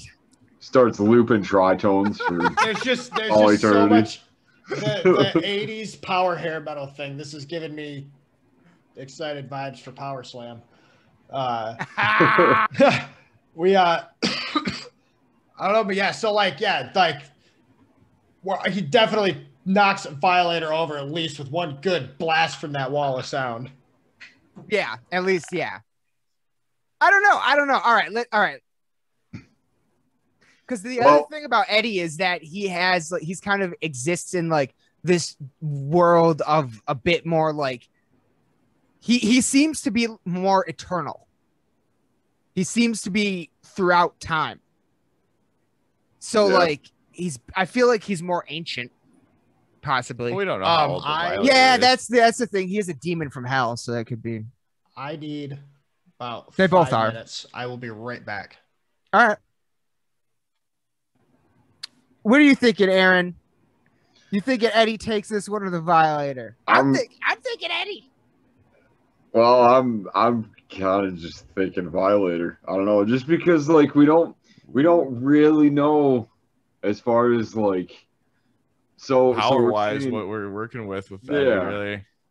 Well, we know he's stronger than a normal human, and Violator is about 15. So we could say Eddie's 10 to 15 times stronger than a normal human. I think that's not that much. That's pretty fair.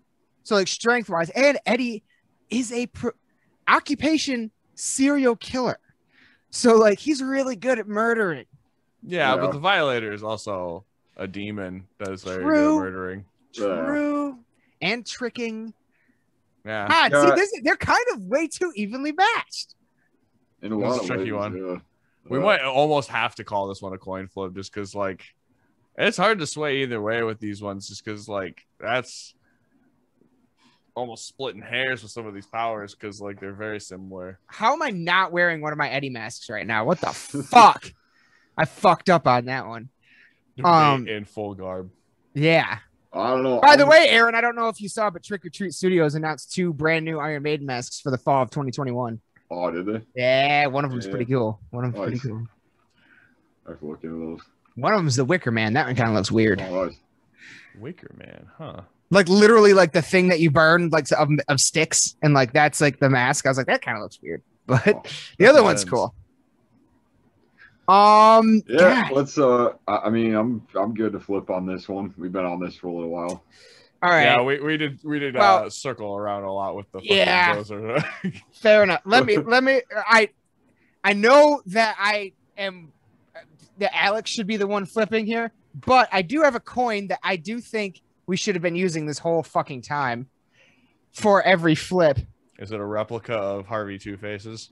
You know, I wish I had that. They sell those? They make those? Now that he says that, they have to. Yeah. Right. Yeah. Somebody's made one. Like at least one. All right. I don't here. I know we're all tiny on this little fucking our little boxes up here, but here is the coin. One side. Oh yeah. It's a Bigfoot. Is a Bigfoot. That's heads, and tails is his actual just footprint. Oh man, R.I.P. Bigfoot in this bracket, man. I know. He put up a good fight, but the collector done took it. I'm repping Dogman and Bigfoot tonight, people. We're going hard in the paint. The cryptids. I will. Aaron, Violator. Would you like Violator to have heads or tails? We'll go heads on that one. You're going with heads on Violator. Okay. Oh shit. One flip back of the hand. All right. Yep. One flip back of the hand. Here we go. Oh shit! I almost lost it. It's dark. Sorry, it's dark down here. I couldn't see it. All right. Here we go. Got it. Back of the hand. Okay. I cannot see it. What is it? It's the foot. It's the foot. Eddie takes it. Eddie takes it. Yep. By a foot. By a toe. Eddie takes it. All that means we have the potential to see the Kiss Demon at Eddie versus Eddie. Yeah. That's a fun idea. I love that idea so much. I'm almost hoping that the Leprechaun doesn't put up a fight because like that is actually going to be probably more entertaining than Gozer versus Leprechaun because I feel like Gozer would have destroyed it, but Kiss Demon might not. Kiss Demon might not, but Kiss Demon also is carrying an actual axe. That's true. Yeah, that's true. So he's got a lot more of a fucking chance than Heavy Source for sure with their instruments. Now since Mike is away for a moment here, let me try to do something real quick. Is he back? He came back immediately when you said that. That's hilarious. All right, never mind that. Oh well, hold on. What I missed? What I do? Well, nothing. The only thing you missed is Eddie. We went to a coin flip and Eddie won. Woo! Yep, Eddie won. It was close because we pretty much figured that they were pretty evenly matched as far as. I mean, as far as like sheer rock and roll kick acidness. Yeah. But also, we were just kind of going about the fact that it's the potential to see the Kiss Demon against Eddie in the quarterfinals. So yeah, because Pathology Doctor or Nane Rouge has got their fucking work cut out for them. So this next one is me and Mike. And I'm going to take the Nane Rouge because I know nothing about the Pathology Doctor. Neither do I. So I'm going to call an audible here and ask Alex look up them fucking album arts of the Pathology Doctor because that's literally all the fucking. I don't even think they actually have a lore. Well, here let's. I'll be back in a second. All right. Well, in that case, to help with this. Wait. Back and forth about them. All right. Here we go. Whenever Aaron went away for a second. Yeah. Whenever Aaron gets back, Mike, let me, or we'll have everybody switch to my screen share because I got like a very, very short clip from something I saw the other day that perfectly describes what the Nane Rouge is. So we can all watch that together real quick. And for the audience, hopefully they'll be able to hear it or see it if they're watching on YouTube and know what the fuck that, because I'm sure nobody outside of Michigan has heard of the Nane Rouge. So most of the people in this group that are in Michigan. Hadn't until this. Yeah, So. yeah. There's No the only clue. huge shout out to author and also the woman that originally broke the case on the Beast of Bray Road out in Wisconsin, one of the original Dogman stories. Really? Linda, a reporter by the name of Linda Godfrey broke the case of the Beast of Bray Road, and also wrote a book, I think a series of books called Weird Whatever. So I have the Weird Michigan one, and it's just a whole bunch of like weird shit, folklore, cryptids, like UFO stuff, like all really awesome, like coffee table book. I highly recommend it to everybody.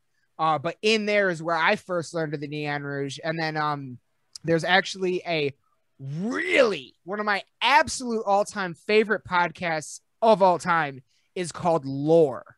Lore. Yes. I love that podcast. And they have a couple episodes about Michigan. One of them focuses on the Nane Rouge, the legend of the Nane Rouge. That's where I identified the ghost that's been haunting me since I was a kid, was on that podcast.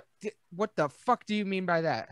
Yeah, like, I've had a flannel man haunting me since I was a little kid. How were you able to identify it through that podcast? I was listening. There was a last podcast on the left episode where they were talking about the Men in Black. Yep. And Henry talked about in that he saw during their research on it, and they were all like, talking about having crazy dreams about it, that he dreamt of a man with a bowl cut and a flannel shirt standing at the end of his bed. And he heard on the Lore podcast that other people had that same dream. And I've when I was a kid, won't drag out too long. When I was a kid, we were moving into a house, and I saw a man with a bowl cut and a flannel shirt standing in our living room of the house we were like going to move our stuff into. And I thought it was a person. So I was like, hey, who's like the guy standing in our house right now? And everyone panicked. They called the cops, came and searched the house thinking that someone had broken in. And no, they never found anyone. And I kept seeing it like through my childhood, like little things. And then of course, little ghost haunting things would happen. So we just attributed it to him. But yeah, then years later, I hear on another podcast of somebody else having. Wow. Turns out flannel man's a thing. And I have an entity haunting me for some reason. No one knows what the hell it is. You're going to have to come with us on one of our ghost hunts. Flannel man. I'd be super dumb. All right. No, me and Josh are planning up we're trying to plan up a pretty big one this summer. Aaron, you don't have a choice. But Mike, you should come too. And Alex, everybody's welcome. But yeah. Oh, sorry. It was on Strange Familiars as well. The only one that doesn't have a very good in-depth more than a ghost. Okay. The only one that doesn't have a choice in the matter is Aaron. Aaron has to come with us. I was informed that me and Josh were talking about it. He's like, you better fucking tell Aaron he's coming with us, whether he wants. Tell him to start getting ready now. I was like, all right, I will. But I'm scared. But real quick here, let me. I will stop. Yeah, stop screen share, and then we'll jump over to mine, and then let me share. Dizio. How do you do share sound? There we go. All right. So here's just a short clip in the middle of a video of what the Nane Rouge, what the fuck it even is. Here we go. Was a severed head. Moving on to something more terrestrial but equally odd, we find something that seems like folk tales. I'm sure a lot of Detroit natives will be happy that I am talking about the Nane Rouge. This creature is said to appear like what most demons are characteristically depicted as. It is said to be about the size of a small child, has red skin, sharp teeth set in a mouth that is always grinning, its eyes can be fiery red or luminescent like a mirror, and some describe it with horns and even black fur on the body. As I mentioned, it looks exactly like what most people think of when talking about demons. While it can be scary in appearance, there only has been 2 reports of it attacking anyone, and that was in 1884 and then again in 1964. I couldn't find any details behind that other than in the first attack it was described as being a baboon with horns and restless red eyes. Outside of that, this being seems to follow the Mothman pattern, where whenever it shows up, bad things happen. It was said to appear on July 30th, 1763, before the Battle of Bloody Run, where 58 British soldiers were killed by Chief Pontiac. The Nane Rouge then was said to dance among the bodies until the Detroit River turned red from the blood.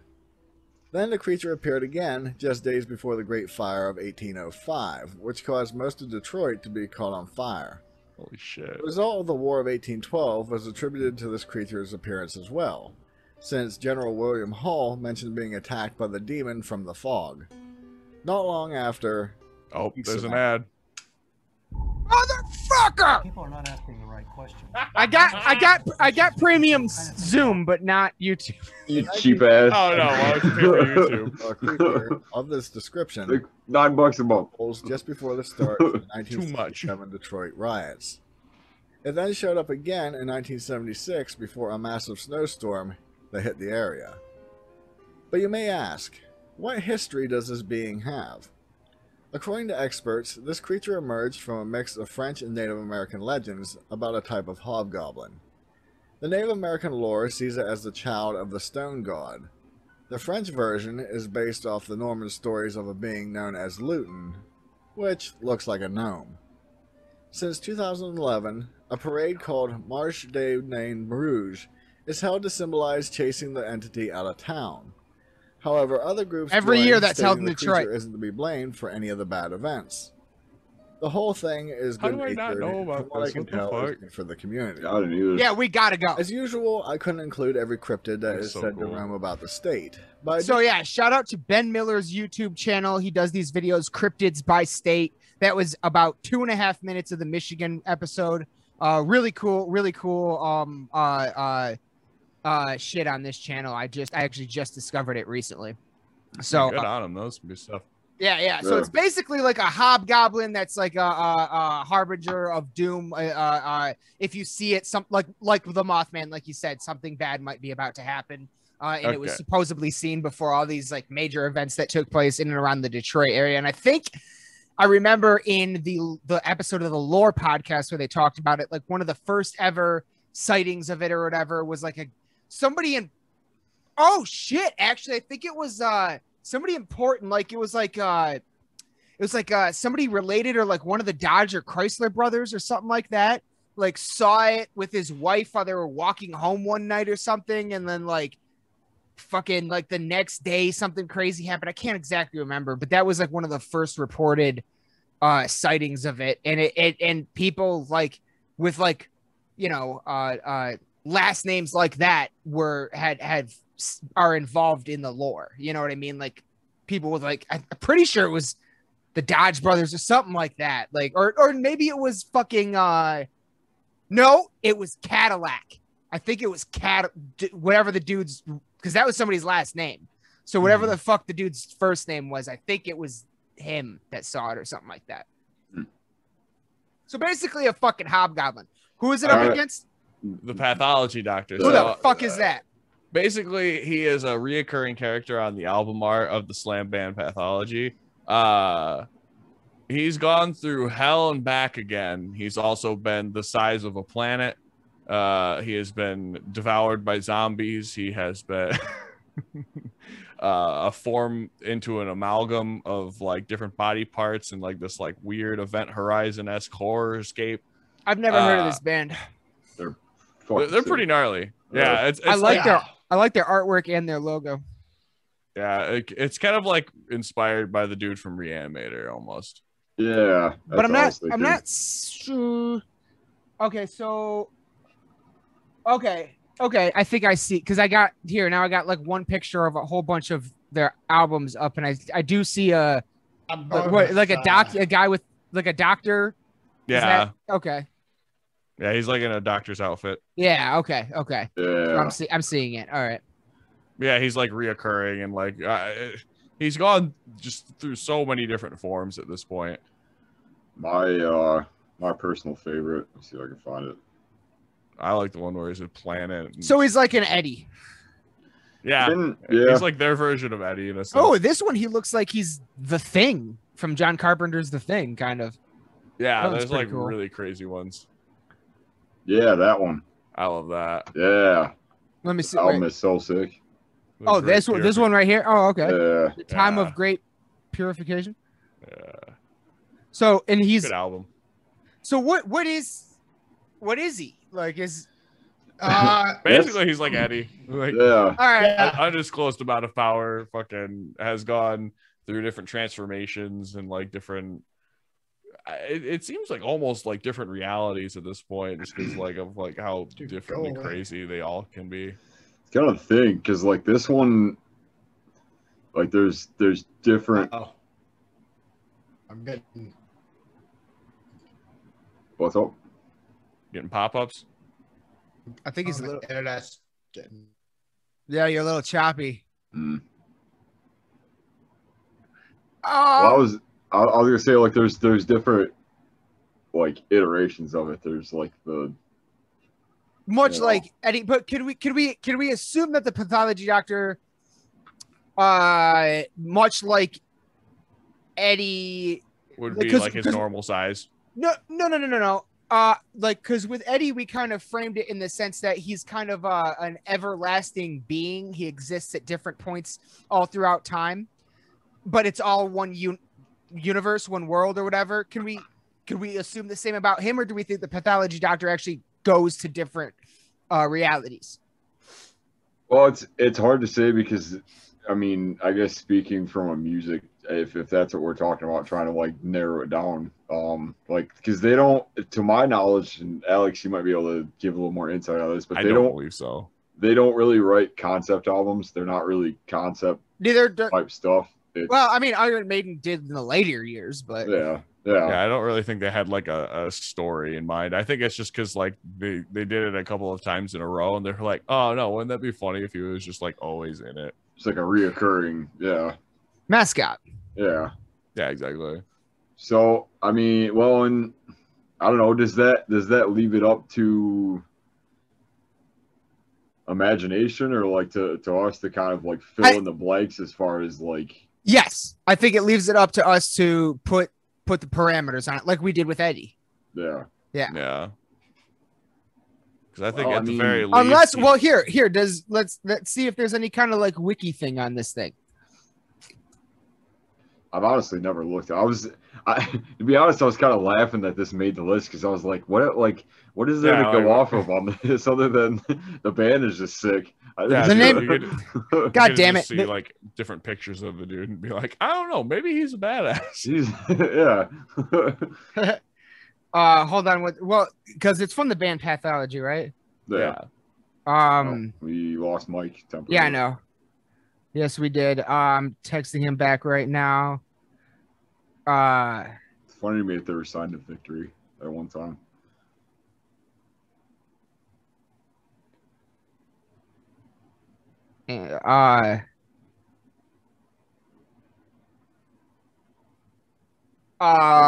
Pathology. Yeah, when I look up the pathology doctor, I just literally get it's like actual doctor something. Like, yeah. You gotta do pathology slam doctor. Well, they've had, I guess, I don't know, for a little history behind the band, they've had 10 studio albums, which is kind of crazy. Started in 2009. They started in 2009 and they have 10. That's intense. Looks like years active 2006 to present, so they must have. Oh, okay. Been on a handful of. They're like Slam Death. Yeah. But like, do we think, even in like base form, you know, like he's basically just Reanimator dude, that he could take on a hobgoblin thing? Is he smart enough to outwit it? That's what it really comes down to, I think. The one reported attack was like, it said a baboon with horns, and I don't know, baboons can rip your fucking shit apart, so it's got to be a pretty ferocious. Yeah. Oh man. Talking about Nane Rouge, yeah, because it's basically like, because what I imagine how do you pronounce it? Nane Rouge. Nane Rouge, yeah. Yeah. It's basically like what everybody thinks of as what the devil really is, to me. Really? Well, keep in mind, even if Pathology Doctor is at normal height, Nane Rouge is only like 3 or 4 feet tall. Okay. Yeah, it's like a little tiny guy. It's a little guy. It's a little guy. Yeah, like about the size of a baboon. So he's a little like kind of like goblin, just a little fucking goblin, little troll. He's almost like a Doom monster. Right. He is anything else. Yeah. Small version of a Pinky. Yeah. I was trying to think of which one, but couldn't place any names. Only the one that has the stupid name, the Pinky. Yeah. God, I don't know. It's hard because we're almost kind of having to fill in the blanks a little bit with one of them, and the other we have a lot of information on. So it's kind of just. Has the pathology doctor ever exhibited any sort of powers or anything? Well, there is certain ones, yeah. Yeah, there is always that little like vial of goo. Yeah, that he's got. Yeah, if he sticks him with that kind of stuff, I'm pretty sure it's a zombie thing. It turns the Nane Rouge into a zombie? Yeah. Now we've created another character. A Nane Rouge zombie, so it's like a hobgoblin zombie thing that is also gonna. Would that affect human? I don't know. Zack Snyder would think so with that new Army of the Dead movie. Yeah. And we're back. Oh, Mike God. is back. I wish we had like a technical difficulties fucking thing to fucking edit right there. It's like a black and white like little cartoon character. Right? Hit up Fiverr, man. But yeah, we were like, can we at least call this round without Mike? But no, Mike is my opponent. I am the Nane Rouge. You are the pathology doctor. Right. So I decided I'm going with Throne of Rain because it looks the coolest. Oh, so you're picking a specific one? Okay. Oh. Yep. He looks pretty. Here, Mike. Oh, here, Mike. I'll give you the ability to screen share. Oh, there you go. You already got it. And so bring up the thing again.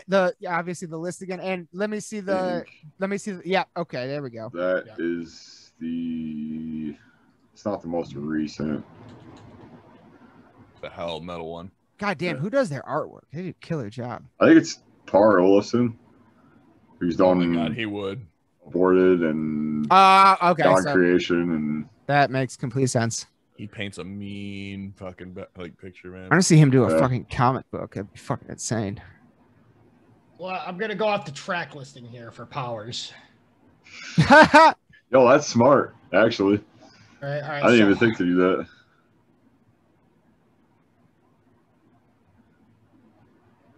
So, I mean, it sounds like a lot of his thing is just like murdering people for the hell of it. Sounds about right. Yeah. Yep. That's what the Nane Rouge seems. Well, the Nane Rouge doesn't seem to attack all too often. But when it does, it fucks up whole towns. Changes the luck, it seems. Say below the root. The endless miles of tunnels break, directions, paranoia sets as no light escapes, total darkness.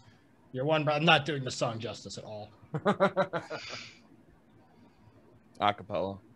Well, it's funny because most of the lyrics are like low gutturals anyway, so you're above atmosphere. What do we got here? Stars collapse above the sky. The whole is formed where the light escapes, entering this new dimension. So we got another dimension traveler here. So you picked an OP version of him, I see. Yeah. Well, it's the only one where he wasn't standing on top of a planet. Or getting eaten by zombies in that one. Yeah.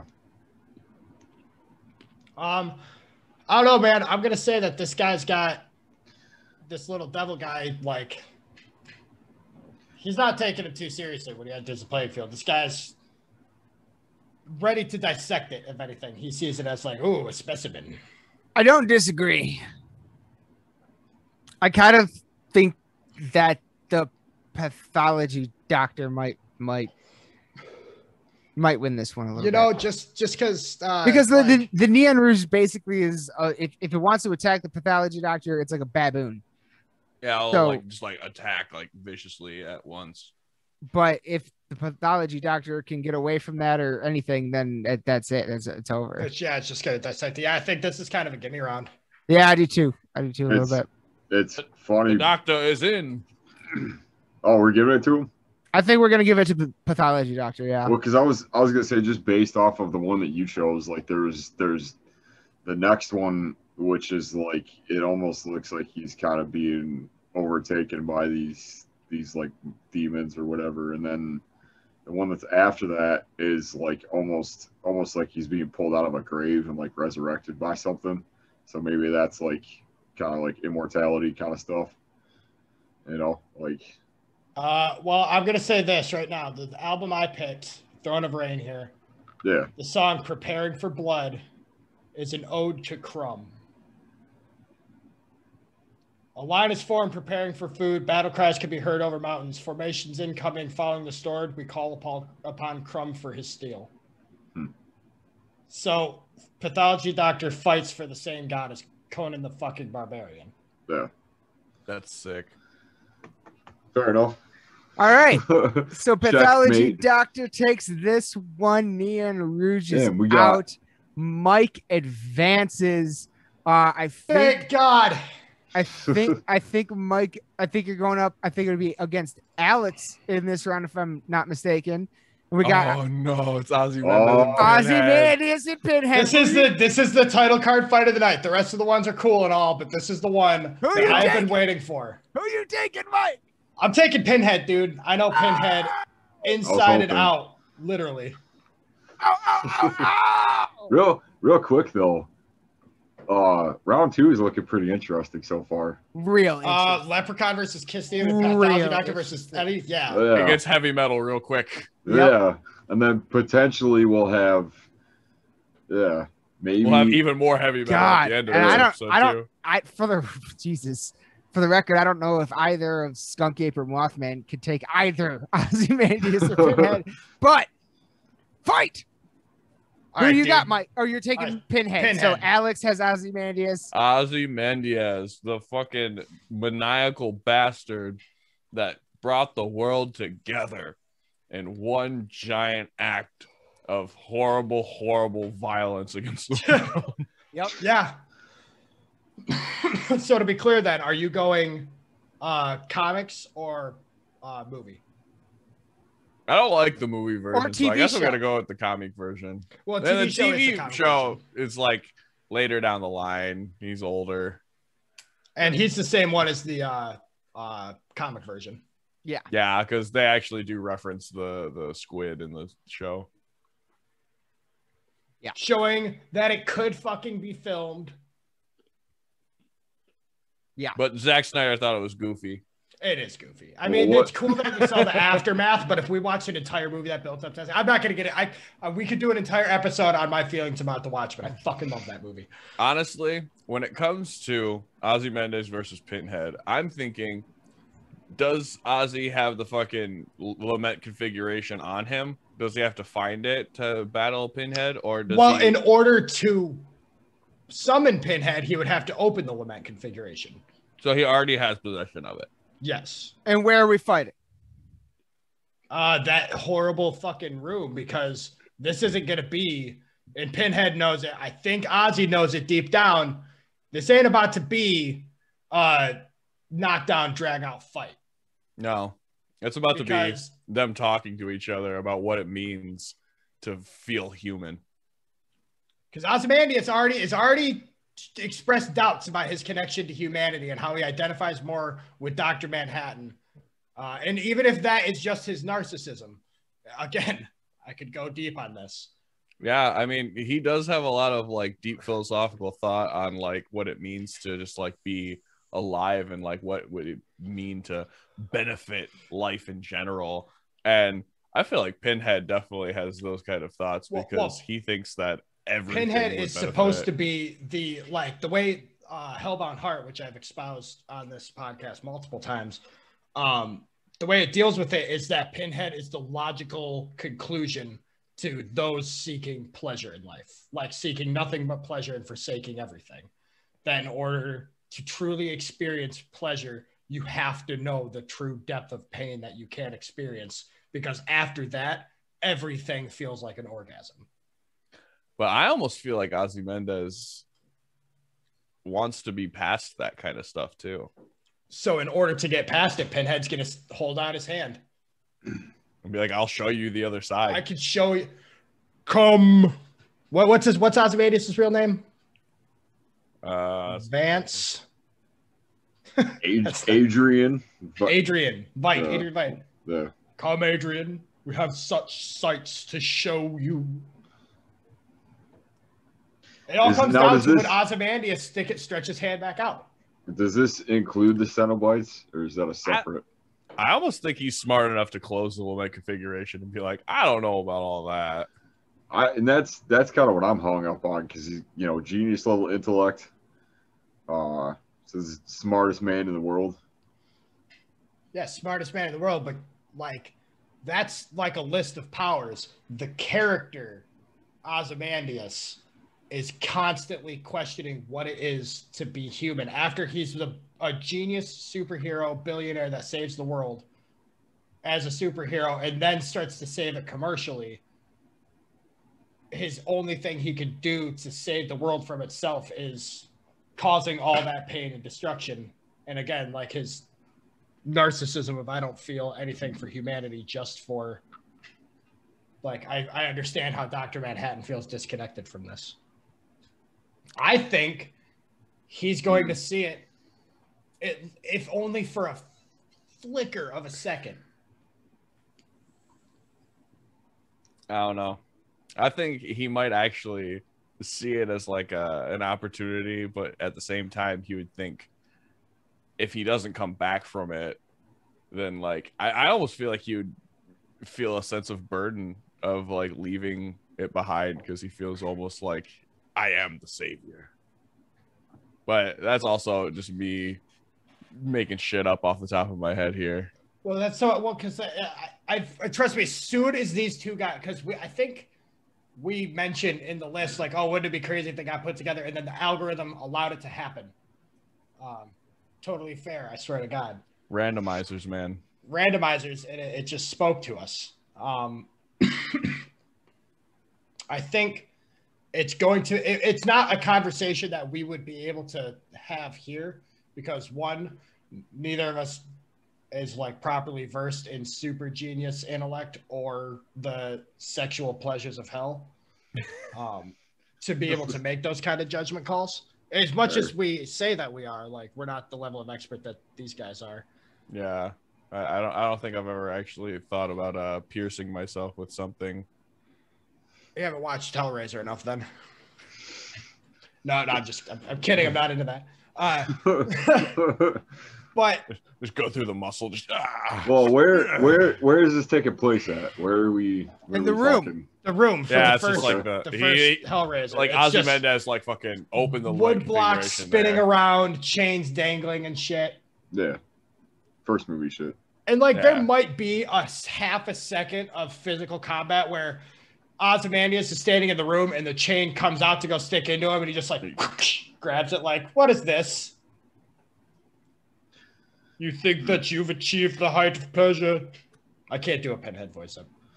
Yeah, honestly, I think Pinhead would try his little tricks first, and then like Ozzy Mendes would like show off that he's like more than human, and Pinhead would be like, I like this one. That would fascinate Pinhead straight up. Yeah, they just become allies and just they bro up, they fucking lock arms, and they're like, dude. Does fucking Ozymandias lose and become a Cenobite? That's an interesting idea. Ozzy Mendes Cenobite. That's some fan theory shit. Because like, what would he look like as a Cenobite? I'm trying to think of it because it would be the way he dies. But like, if he's not technically dying, if he like goes with Pinhead, then would he actually turn into a Cenobite? Or would it be like he's like taking notes, like, this is really interesting.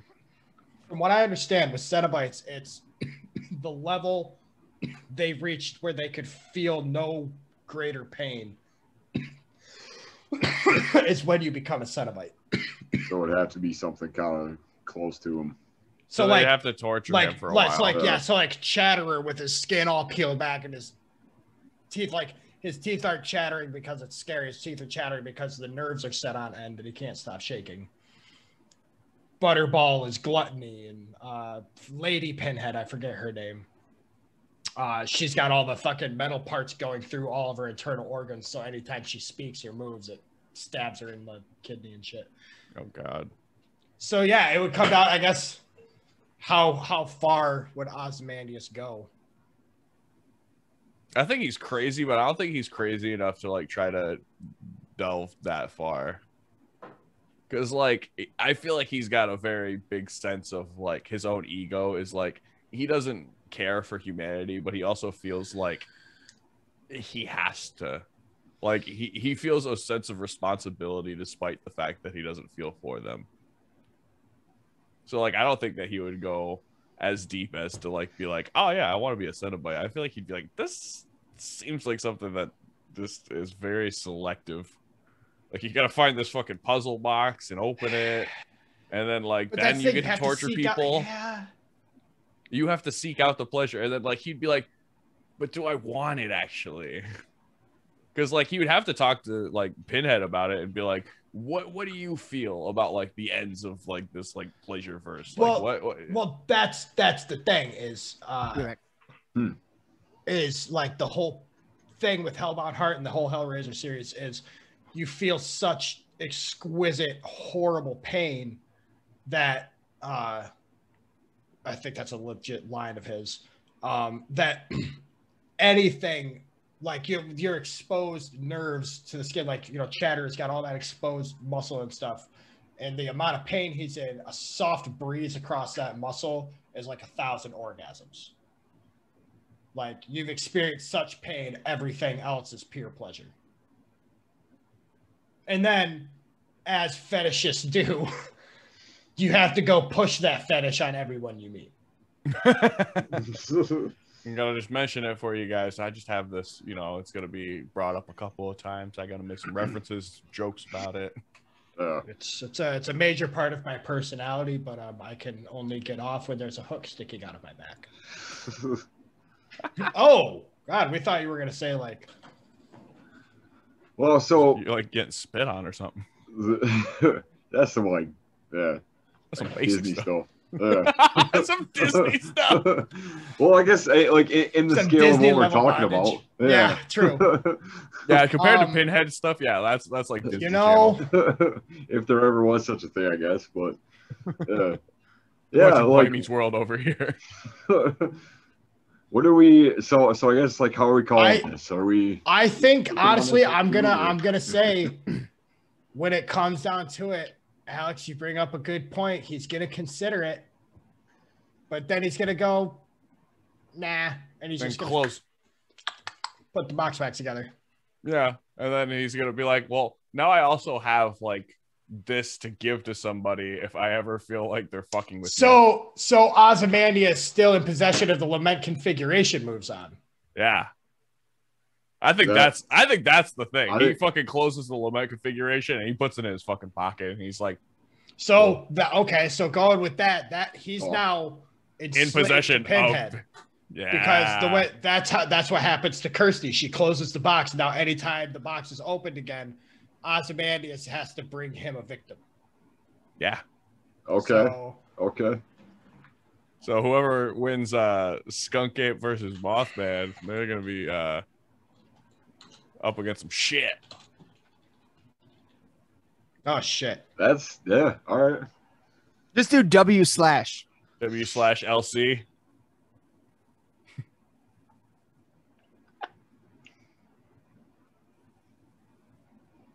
There it is. Okay. I'm sad. I'm glad he's still there. He's still technically there, but Ozzy Mendes. But I mean, like but here's the thing. Now Pinhead is a tool. He's like being a Pokemon. Used. Because I think, honestly, dude, like really when it boils down to it, if anybody could outmaneuver Pinhead in a conversation and turn Pinhead into a tool by being like, oh, I'll just bring you fresh people. Yeah, I'll show people pleasures all over the place if you just let me fucking go around. Well, that makes perfect sense with the way that at least the first movie, with the first couple where they were just feeding into the fucking other dude's fucking flesh and stuff. Well, that wasn't building anything. That guy was escaping Pinhead.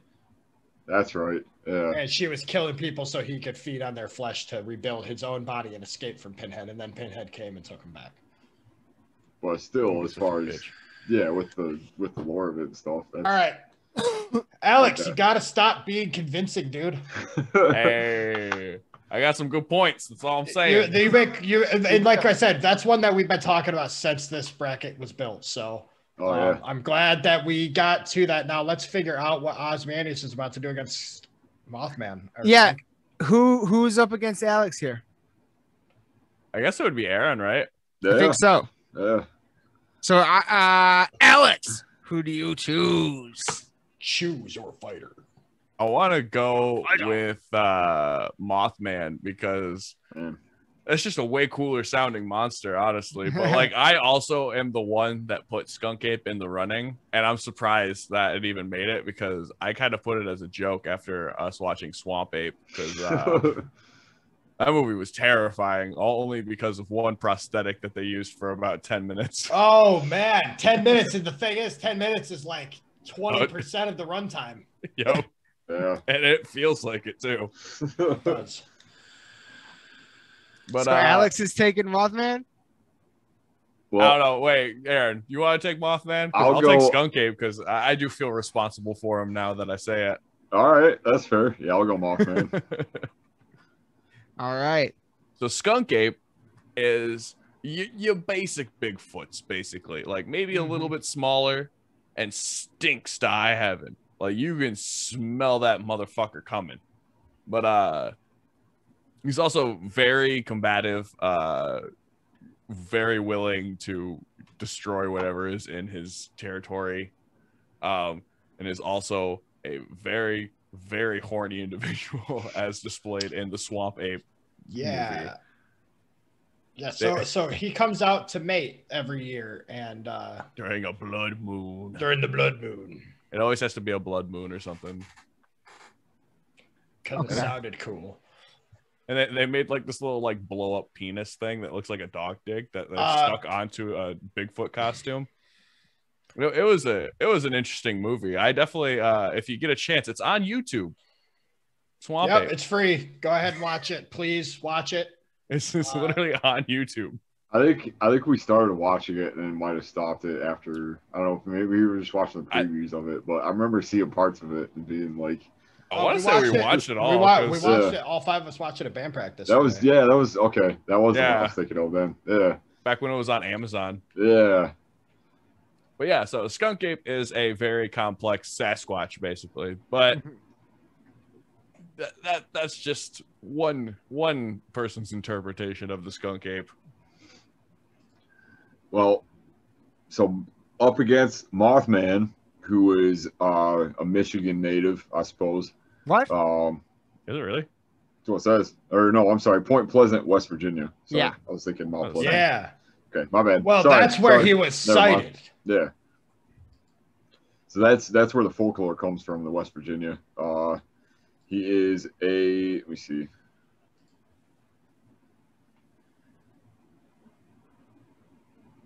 Well, we have an artist's impression of him. He's basically like a winged man. He's like a winged beast. Nobody really knows quite what he is.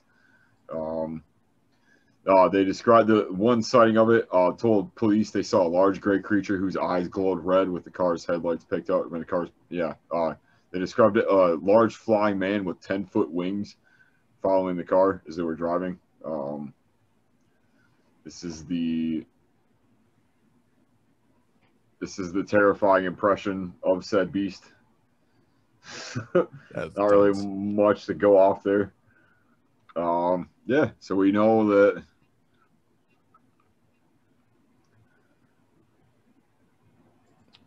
he's basically kind of elusive.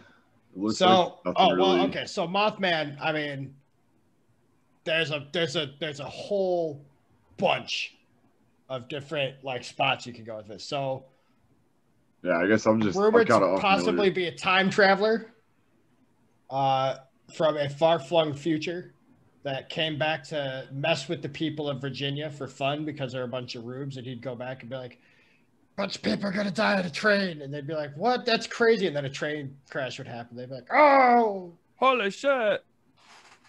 The movie, the Richard Gere movie, does a little bit of justice, gets you a little bit into the lore.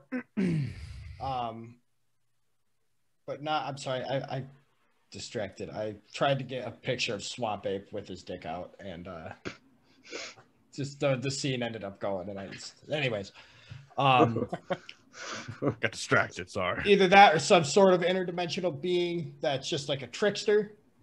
Came into again to Point Pleasant just to fuck around and mess with them. One fact about him is that his one like true real power other than like foresight or flying is he has the ability to give intense sunburns with a stare. Oh yeah, that's right. There's multiple encounters that he like there was one. It's like a couple of people that were stepping out on their significant others were out doing stuff, and they went to the hospital, and she had like third-degree sunburns. Well, they said apparently in the book they said they were necking. But fucking. They were naked. But she had like it was in the middle of the night, and she had like a massive bad sunburn on her like lower abdomen and crotch and everything. Yeah, like Mothman was like, "What's that?" It's the STDs. What the? Yeah, right. It was the Mothman. I swear it wasn't. It was a Mothman. I'm pretty. Following the the collapse of the Silver Bridge and the death of 46 people, the incident gave rise to the legend that connected the Mothman to sightings to the bridge collapse. To being like a harbinger. Yeah. Now another bad luck thing. Yes. That's why in that video he said like the Mothman, the Nane Rouge is like that. But that's the other thing is that Mothman. Now we're talking a lot about Point Pleasant. Mothman has had many more sightings, and initially it was cited like the first initial reports in Point Pleasant were near and around like an abandoned mining site. I want to say no, it was a TNT factory. Right. Well, and I think there was something to do with like some sort of underground tunnel where people thought, or cave system or something that people thought it might have come from. Up in that area. Oh, I'm sure. Yeah, dude. West Virginia is riddled with caves and mines. So it's coal mining, you know? So and TNT is used for. Yep. So that all which leads into him coming up through underground tunnels because he's part of a secret alien base under the mountains. Oh, I was going to say he's part of Hollow Earth, and that's where King Kong lives. So, but he calls his friend Kong. Also get most recently though that I'm aware of, at least in the last like 3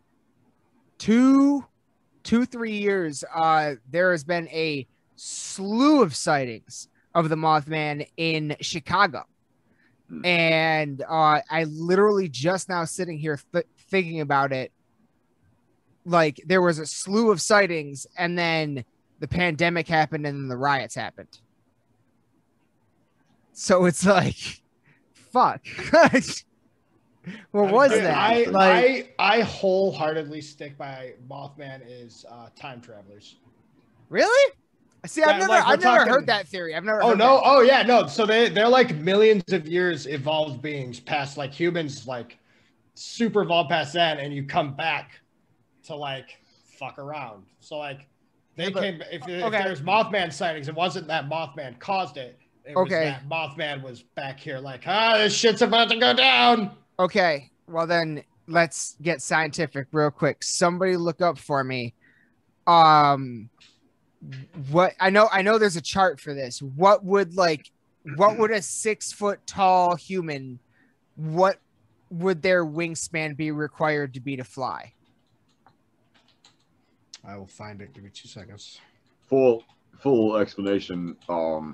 I am kind of unfamiliar with both. You're not familiar with Mothman?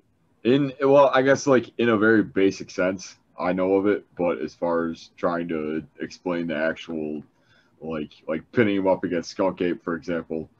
Skunk Ape, basic Bigfoot, so super strength. So yeah.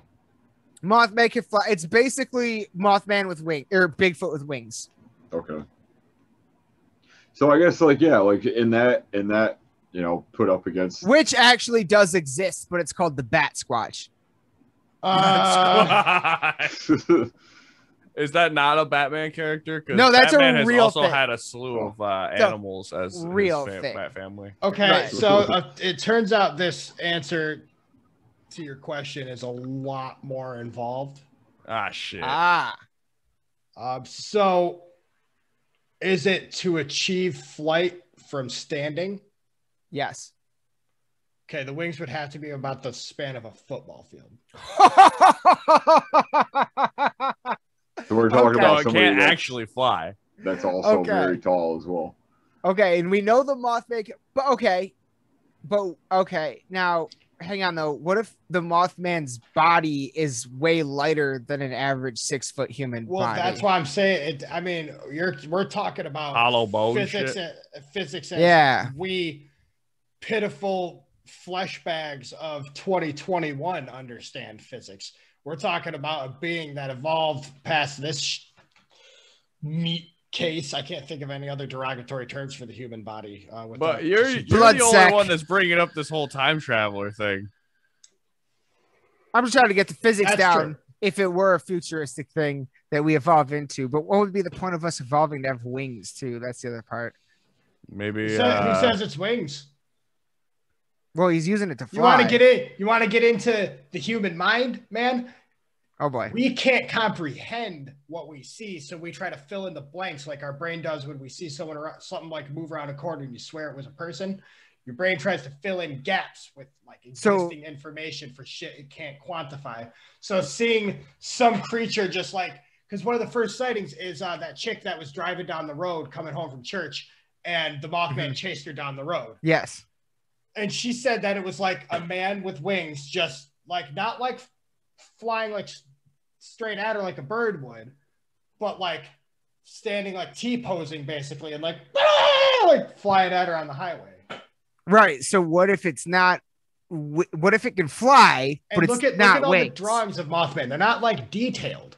They're Blurry. like blurry and sketchy. So like, what if it's like a dude in like a fucking like parachute suit thing that like flies like that, like just like riding the wind? But see, there's been sightings of it like taking off from standing positions and like landing on top of the Point Pleasant Bridge, like on the top part of it, like so. It has to have some control of flight. It's all dark. Like not like the statue obviously is. And it's got the big red eyes, but that could be if it's okay, so what if it's like a futuristic ass wingsuit and they have big red goggles? Yeah. Oh and my God. we can't hold that information on our brains because of time travel. We're retconning fucking Mothman to be a fucking time traveling wingsuit as fuck. Yeah. It's like Booster Gold, but he just wanted to go back in time and fuck with people instead of be a superhero. Oh yeah, dude. And so yeah, he's gonna take Skunk Ape easily then. And he goes back to the point. Oh my God. And he goes back to the fucking Point Pleasant disaster because he had an ancestor that like died or almost died in that disaster or something like that. He wanted to fucking that ancestor was John Keel.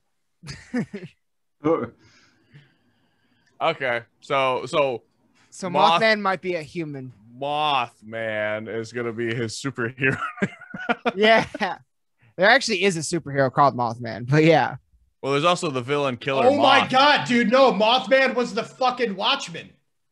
Oh my, yeah. Owl yeah. man. Owl man. He was in the first Watchmen, the 1940s ones. Yeah. Was it Mothman? Yeah, there was a Mothman. Yeah, they show him in the movie in the like opening credits montage. Oh yeah. That Yeah. was a good montage. Oh my God, that's fucking. He's coming back for the future. He got himself placed against Skunk Ape because that's a gimme. He's gonna just kill this fucking. So wait, though we had two fucking Watchmen characters going up against each other now all of a sudden? Because he's coming back for revenge. This isn't Mothman 1, dude. This is Mothman 5 million years from now. He took up the mantle to come back and take it to Ozymandias. Mothman 2099.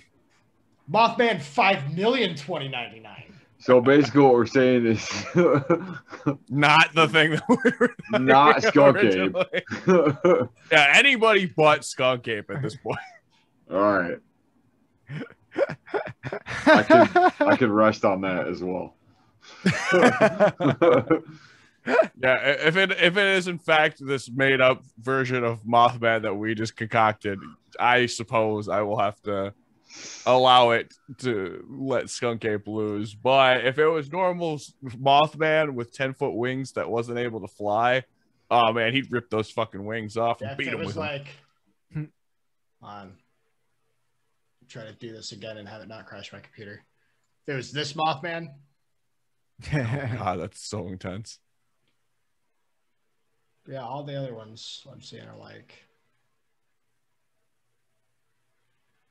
there's some good ones. Well, so what's the verdict? What are we calling this one? I'm calling this one for Mothman. Mothman. Same. Yeah, I'd agree. Mothman advances from the future. That means Aaron wins that round. Hey. Aaron, you get the next pick, and who goes up against Aaron? Coheed, Cambria, and Ghostface. Oh man, I'm sad that I can't argue for Ghostface, but I will. In generally, I don't know. I'm going to say my things about. I just say, just like I just jumped in for Mothman.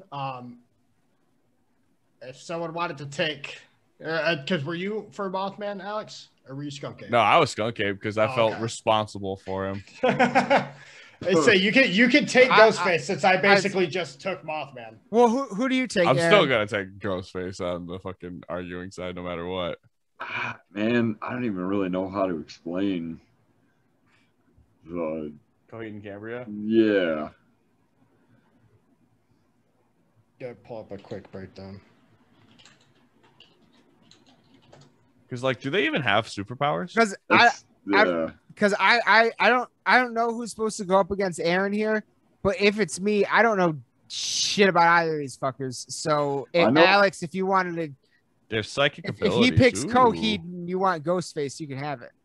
I know probably more about Ghostface than Coheed, but I feel like I kind of want to do Coheed more than. I would have guessed the opposite. I know how much you know about Coheed. Yeah. Well, I know the music. I don't really necessarily know. But that's is that not the story? Yeah, that's the story of. Yeah. So it's a little different. Yeah, the Armory Wars is interesting, but apparently Cambria's got fucking psychic abilities, so that's interesting. Coheed has surgically implanted blades in his arms. That's cool. That's like Wolverine. Kind of, yeah. Like I'm picturing, like the. Yeah. Okay, and then. Where would even so Wolverine and Professor X basically, well, not as powerful, I'm sure there's like different levels of their power, but like against basically fucking Skeet Ulrich and Matthew Lillard, like shit. Well, yeah, it looks like Coheed and Cambria are just people. They're not magic. Yeah, but they have powers. Well, yeah. Like I feel like they would have to. I'm just not sure how to. No, they don't. No. Cambria was created by Dr. Hohenberger as the knowledge was given psychic abilities, including mind control, psychic blasts, and forming psychic energy into tangible objects. You're right. I missed that whole first. Oh, so that's like Green Lantern kind of shit. Well, there's Coheed, the husband of Cambria, harbors the Monstar virus, which, when triggered, causes the cooling star of Transformers that holds the planets in the keywork. And then it goes on to the whole other It's press the prog rock happens. It's basically yeah. I feel like they're pretty fucking powerful. Cambria, wife of Coheed, she possesses some type of psychic clairvoyant ability. Blades protrude from his left arm, and fucking his right arm is robotic and turn into a cannon. Damn. So cyborg, and his wife can tell him every move that Ghostface is about to make because she's clairvoyant. I guess full-blown psychic. Yeah. So honestly, fuck, dude, Ghostface doesn't have a single fucking chance in hell. He's a dude with a scream mask and a kitchen knife coming after. But here's the thing: it's because that's the whole thing is they're looking for a guy in a mask. He doesn't have to wear the mask. Draw him into public. So are you saying that they're trying to hunt down who is Ghostface currently? They got to figure it out. All they know is a guy in a mask. Oh my god, could you imagine if we put them on a fucking quest to figure out who done it, and like there's like multiple murders they have to figure out? Yeah, I'm sure that they're just like, you know, if we get this tournament going proper, yeah, they're just hunting them down. Oh man, that's funny. So there's just like an active Ghostface like duo going around fucking stabbing out people, and fucking Coheed and Cambria are hunting them down PI style, like who's out there stabbing these teenagers? I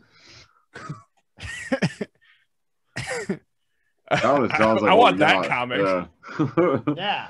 You get like 2 X-Men characters practically going to hunt down as like an average like serial killer. Yeah, well, that's kind of what it seems like. Because actually, it sucks that I'm not more versed in the actual like universe of Coheed and Cambria, because it seems like it's very like well thought out and very. Oh yeah, dude, like, it's deep.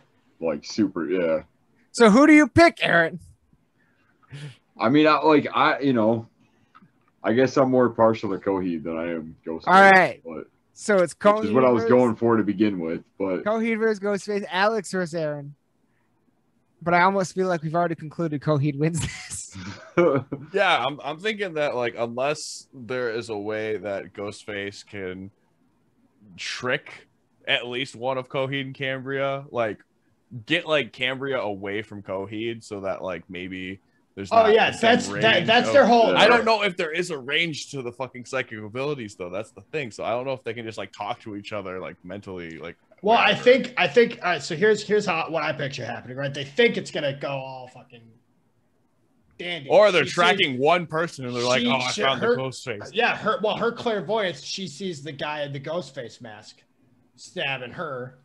Or stabbing Coheed, so she says, "Look out for this guy in this mask."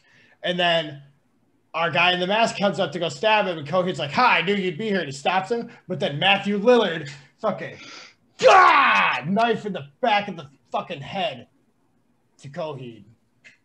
Because they weren't expecting the second Ghostface. Like every single time, there's a second. Every Ghostface. time, there's always a pair. What? But is Cambria in the same room? No, I think they'd find a way to separate them. All right. So like they're like currently hunting them down throughout the city, and like they have like Cambria up in like a fucking watchtower position kind of thing, waiting for the whole thing to go down. And you got Coheed down there fucking charging in like a fucking badass, only to get knifed down by the second Ghostface that they weren't expecting. And then he puts the mask on and disappears. But if Coheed and Cambria never separate, if they just simply stick together, fucking, they end up being. But it's a horror movie, so of course they split up. Of course they split up. Why is it a horror movie? They both end up being Ghostface. Fair enough. But then end up being Ghostface at the end of it. Oh, okay, but if it's a Ghostface horror movie, then it's a fucking Scooby-Doo one where they're running through doors and shit. Where Ghostface comes out and punches somebody instead of stabbing him to death. Yeah. Goddamn Scream 3. I don't know. Let's because like I like Coheed and Cambria winning this because like it sounds like realistically. Yeah, they would tear the fuck out of Ghostface, but like if Ghostface is allowed to be sneaky and stuff and like single them out, does Ghostface have any kind of super intelligence or anything? No, not particularly. Most of the second Ghostfaces are very stupid and show that they're kind of incompetent in certain ones. Like usually when like they're like the ones tripping over like furniture and shit. Okay, so yeah. I don't know. So I'll say. So you usually got one methodical one that's like really good at being Ghostface, and then you got the one that's kind of derpy and doesn't really fully commit. I'm gonna say Coheed and Cambria get it, but yeah, Coheed still gets offed and moving. So it's just Cambria and zombie Coheed because she's gonna resurrect him. What? So why don't they just win normally? Well, I like this. Just need to add everything now. Just need to add everything now. Everything's in addition. We gave Ozymandias the win last time with the lament configuration, yeah. But I think if anything, No, Yeah, no. Coheed and Cambry are gonna definitely move on, and if they're gonna move on, then they'll move on normally. Okay, so yeah. Fuck it. Coheed just has a massive headache. Right, yeah. Coheed didn't actually get stabbed in the vet. He got stabbed Dewey style, so he got stabbed in the spine, and then he's gonna act like his hand hurts for a while, but then it's just gonna completely go away. Yep, yeah, that's it. They stabbed him. It's not in the back of the head, it was in the back, and he fell down, and then when they're going after Cambria, he's gonna come walking through the door and be like, "You son of a bitch," and he's gonna pulsar cannon Matthew Lillard. Right in the fucking forehead. Double taps him. Yeah, exactly. You don't get to fucking come back in my movie. So that leaves us with the final match of the night, which the is metal.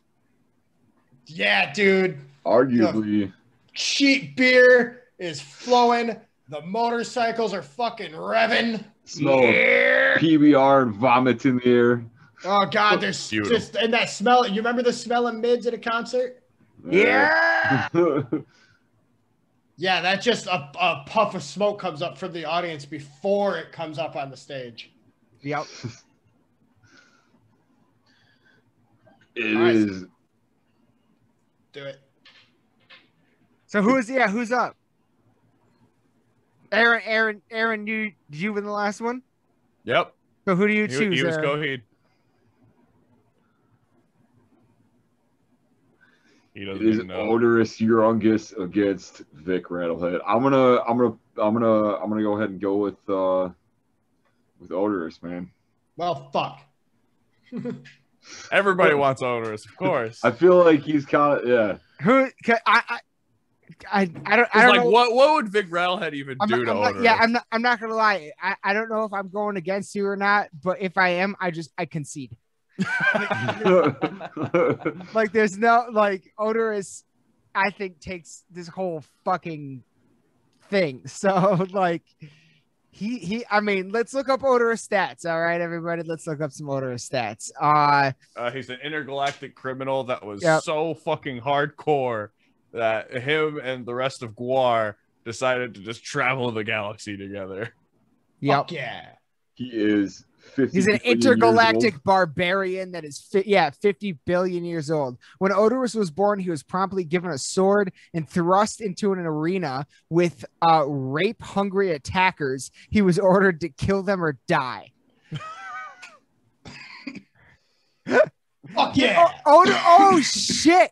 Oh shit. Odorous originally joined the Legion under General Zog and quickly rose through the ranks, being tasked. Oh, wait, it was Zod from Superman. Never mind. Yeah, it's close, though. With leading a crew to destroy Flab Quarv 6. But we all know how that turned out. Yeah. Of course we do. Yep. Yeah, dude. What does Vic Rattlehead even do? Nothing. No. Is he just like a dude in a suit? I got a picture of him with like a samurai sword. That's kind of sick. But most of it's just like him in different outfits looking at the camera. There's one where he's in a explosion. What band is he a thing for? Megadeth. That's okay. I never had a Megadeth phase. The illustrative mascot of the American thrash metal band Megadeth, Vic, is a skeletal figure wearing a suit that embodies the phrase "See no evil, hear no evil, speak no evil," as well as a symbol of censorship.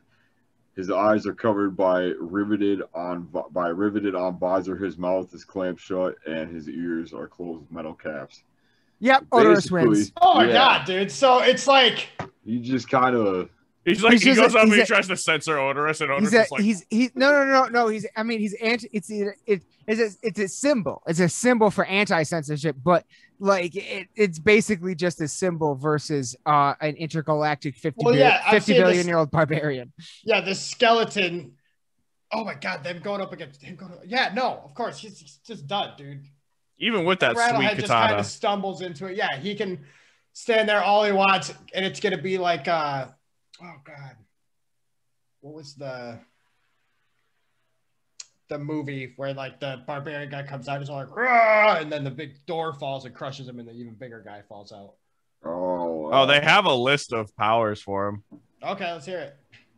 Let's see. He's got super intelligence, super strength. He's got super stealth and swordsmanship. With the katana, of course. Yep. So it's gonna be a sword fight. But I think Odorous is just gonna be fucking toying with him, dude. Like Odorous wins. Odorous is gonna put on a show because that's what he fucking does. Yeah, he's gonna rip open it and be like, "I'm gonna show you that a skeleton can bleed stuff." Yeah. Oh yeah, dude. Fucking, I'm gonna make this skeleton bleed. He's gonna chop it in half with like a fucking goddamn axe, and then just like bone marrow is gonna spill out, and he's gonna be like, "Yes." Do you bleed? You will. You will. All right. So Odorous takes round 1, leaving Vic Rattlehead in the dust, dude. In the dust. We have thrown his TARDIS promptly into the sun, and he will not continue to the next round. He was censored permanently.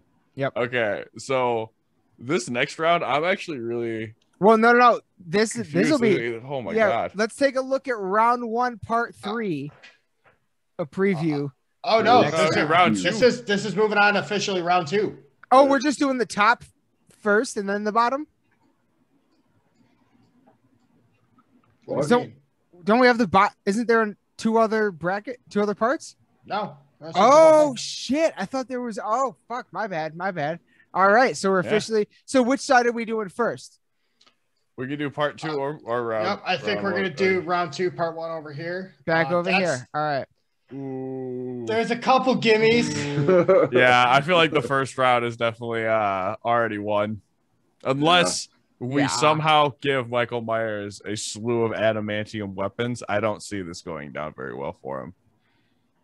And then the next round's real interesting, actually. The next round. Give him an adamantium kitchen knife and just want him to go to town. But Nessie versus the Joker, like that's how? It's gonna be interesting. Well, it was either that or Jason. Me to do what? I feel like Joker has a better chance than Jason ever would. Are you kidding? Jason lives in water. Yeah, Jason would just be. Yeah, but no, but that's caught in the teeth. Just like Nessie could just eat Jason then. Jason comes back. I mean, he doesn't have to make sense. Rips Jason out like a leprechaun. Just pull a leprechaun. Chest burster. There's a couple weird ones. You know what? I am gonna go in right now and say I hope that the Wendigo Siren hybrid wins this whole side. I do hope that. Could you imagine? That'd be fucking amazing. Because it's got a good chance. If it beats Thanos, it's got a chance. Yeah, if it can beat Thanos, then it can beat Ultron. Yeah, definitely. Wow. Yeah, there's a lot of ways. Hey, you're assuming that the Collector can't pull one over on Thanos. Ooh. Right? Yeah. Still a mortal being. Yeah. But and Thanos does seem to be susceptible to trickery. Yeah. He's a trusting person because he doesn't God lie Butcher himself. versus this Wendigo Siren hybrid. You think Gore's not? He's a can we just bombastic character? Can we just go ahead? Can we just call the Wendigo Siren hybrid the Mermaider? Like Mermaider. Not legally, no. Fair enough. We can reference it all we want, but if we don't want to have to come back 5 years from now and edit this. When that fucking new Metalocalypse movie comes out, they fucking come for everybody that's referenced Metalocalypse in the past 10 years. So we got round 2, part 2. Yeah, that one. Let's that see. just got sent today. This one, it reads like a fucking. We did 4 every time. So yeah, okay. So this works out still. Or no, we did 8. Yeah, 8 matches. So we could almost do both sides of round 2. That's what I was gonna say, actually. Yeah, we could do round 2, and then here's hoping that I get this stage room stuff figured out, and the quarterfinals, the semifinals, and the finals will be live recorded. Ooh. Oh yeah. We're on the Bog Race Swamp Club Discord. So be great. We will be at now that that's out there. We'll make sure to post the link to get into that. Discord at this point, if you don't have Discord, you should. It's decent chat app. I'm not going to sit here and suck their dick, but join us on that, man. You'll be able to tune in Lost in the Bog live for the quarterfinals. But next time, getting ahead of ourselves. Round 2. Do you think it? If you're, no, probably not. Never mind. I was like, what if you go live on Discord and we're all on there, but then like from my computer, I'm live on YouTube, but I don't think that would work I think the camera would get fucked up. Yeah, it'll be on. Yeah. All right, never mind. We can try to get creative. I've got some ideas that we could try out. All right. Anyways, that's technical behind the scenes. Round 2, part 2 that just got decided tonight reads like a fucking kick-ass like festival. Yeah. Basically. Leprechaun. Leprechaun. I did not see it going this way. Kiss opening for Leprechaun. We got Pathology opening for Iron Maiden. We got fucking Watchmen. The Watchmen viewing special. And Guar opening for Coheed. Oh man, could you imagine that show? I mean, how many fucking pissed off kids there would be in that fucking crowd. In a weird kind of way, it makes sense though. Guar, Coheed, Baby Metal, Heavisaurus. R.I.P. And Lordy. If anybody can kill the Leprechaun, though, I'm guessing it's going to be the Kid Steven. Yeah, probably. Yeah. They're from hell. They know all about iron. Definitely Eddie. Oh, yeah. Eddie's got a good chance of it, too. Yep. Ozzy Mendes versus Mothman from the future. I don't know, That's going to be an interesting one. He's got the lament configuration, so he's got some tricks up his sleeve. But he would also have to assume that Mothman was smart enough to figure out the lament configuration. He is from the future. He's from the future, but that is going to depend on... Oh, God, dude, we already got to get into, like, what did Ozymandias do with the lament configuration after he died, knowing that he was going to have to fight Mothman. And if Mothman is from the future, then he may already know how this turns out. No, that's Bootstrap. Oh, okay. It's if he comes back and acts on any knowledge whatsoever of that ceases to exist, events, right? It's a completely new tangent timeline. All right. The butterfly effect. Anyway, though. Yeah. Time travel, conspiracy shit, man. I'm just saying we're already getting into it. Yeah, right. How intense this is. I think the Coheed versus Odorous fight's gonna be awesome because it'll be a bloodbath. They both take place. They have their place in the galactic scale. Yeah. They are aware of each other, and I could just see Odorous being like, "I'm gonna go take these little pussies down a notch," and then ripping ass, and then fucking leaving a trail of fire on his fucking space Harley with fucking Vic Rattlehead's head in between the handlebars. Yeah. Oh, he's mounted it onto his fucking ride. Yep. And there is another shirt that we need, dude. Yep. I'm gonna listen back through these one day, and we're gonna write down all the cool shirts that we need to get made for this. Yep. Yeah, this battle setup is definitely fucking t-shirt city over here. God, it needs to happen. So that is it for round 1, part 2. Yes. The Multiverse Murderfest. Thanks for listening. Sorry for I'm sure you've heard the blip after I've gone through and edited it with something hilarious. The blip. The blip. The snap and the blip. Thanks for listening, everyone. Tune in next time. We're gonna do round 2, I believe, in its entirety. Yes. And then again, get started on Discord. We're gonna start sharing the link to the Swamp Club. That's where we're gonna be doing the live shows. It's the official Discord for our band Bog Wraith. For now, that's where we're gonna be doing our live stuff. Woo. So Make sure to check us out there. We got Instagram, socials, all that stuff. Is there a Bog Talk Instagram now? Not yet. Not yet. Yeah. Right. Not yet. That's a good idea for sharing shorts, because then I could just like fucking share it straight to my story and stuff. Yeah, you need that and Facebook so I can tag you. Hell yeah. You should get on that. You would think after, what is this, episode 13, we'd be on that. But too busy making these sick podcasts, man. Till next time, everyone. Until next time. Lost in the Bog. We're Bog Talk. They're lost in the dark. Cheers. Next time. All right. Peace. Good night.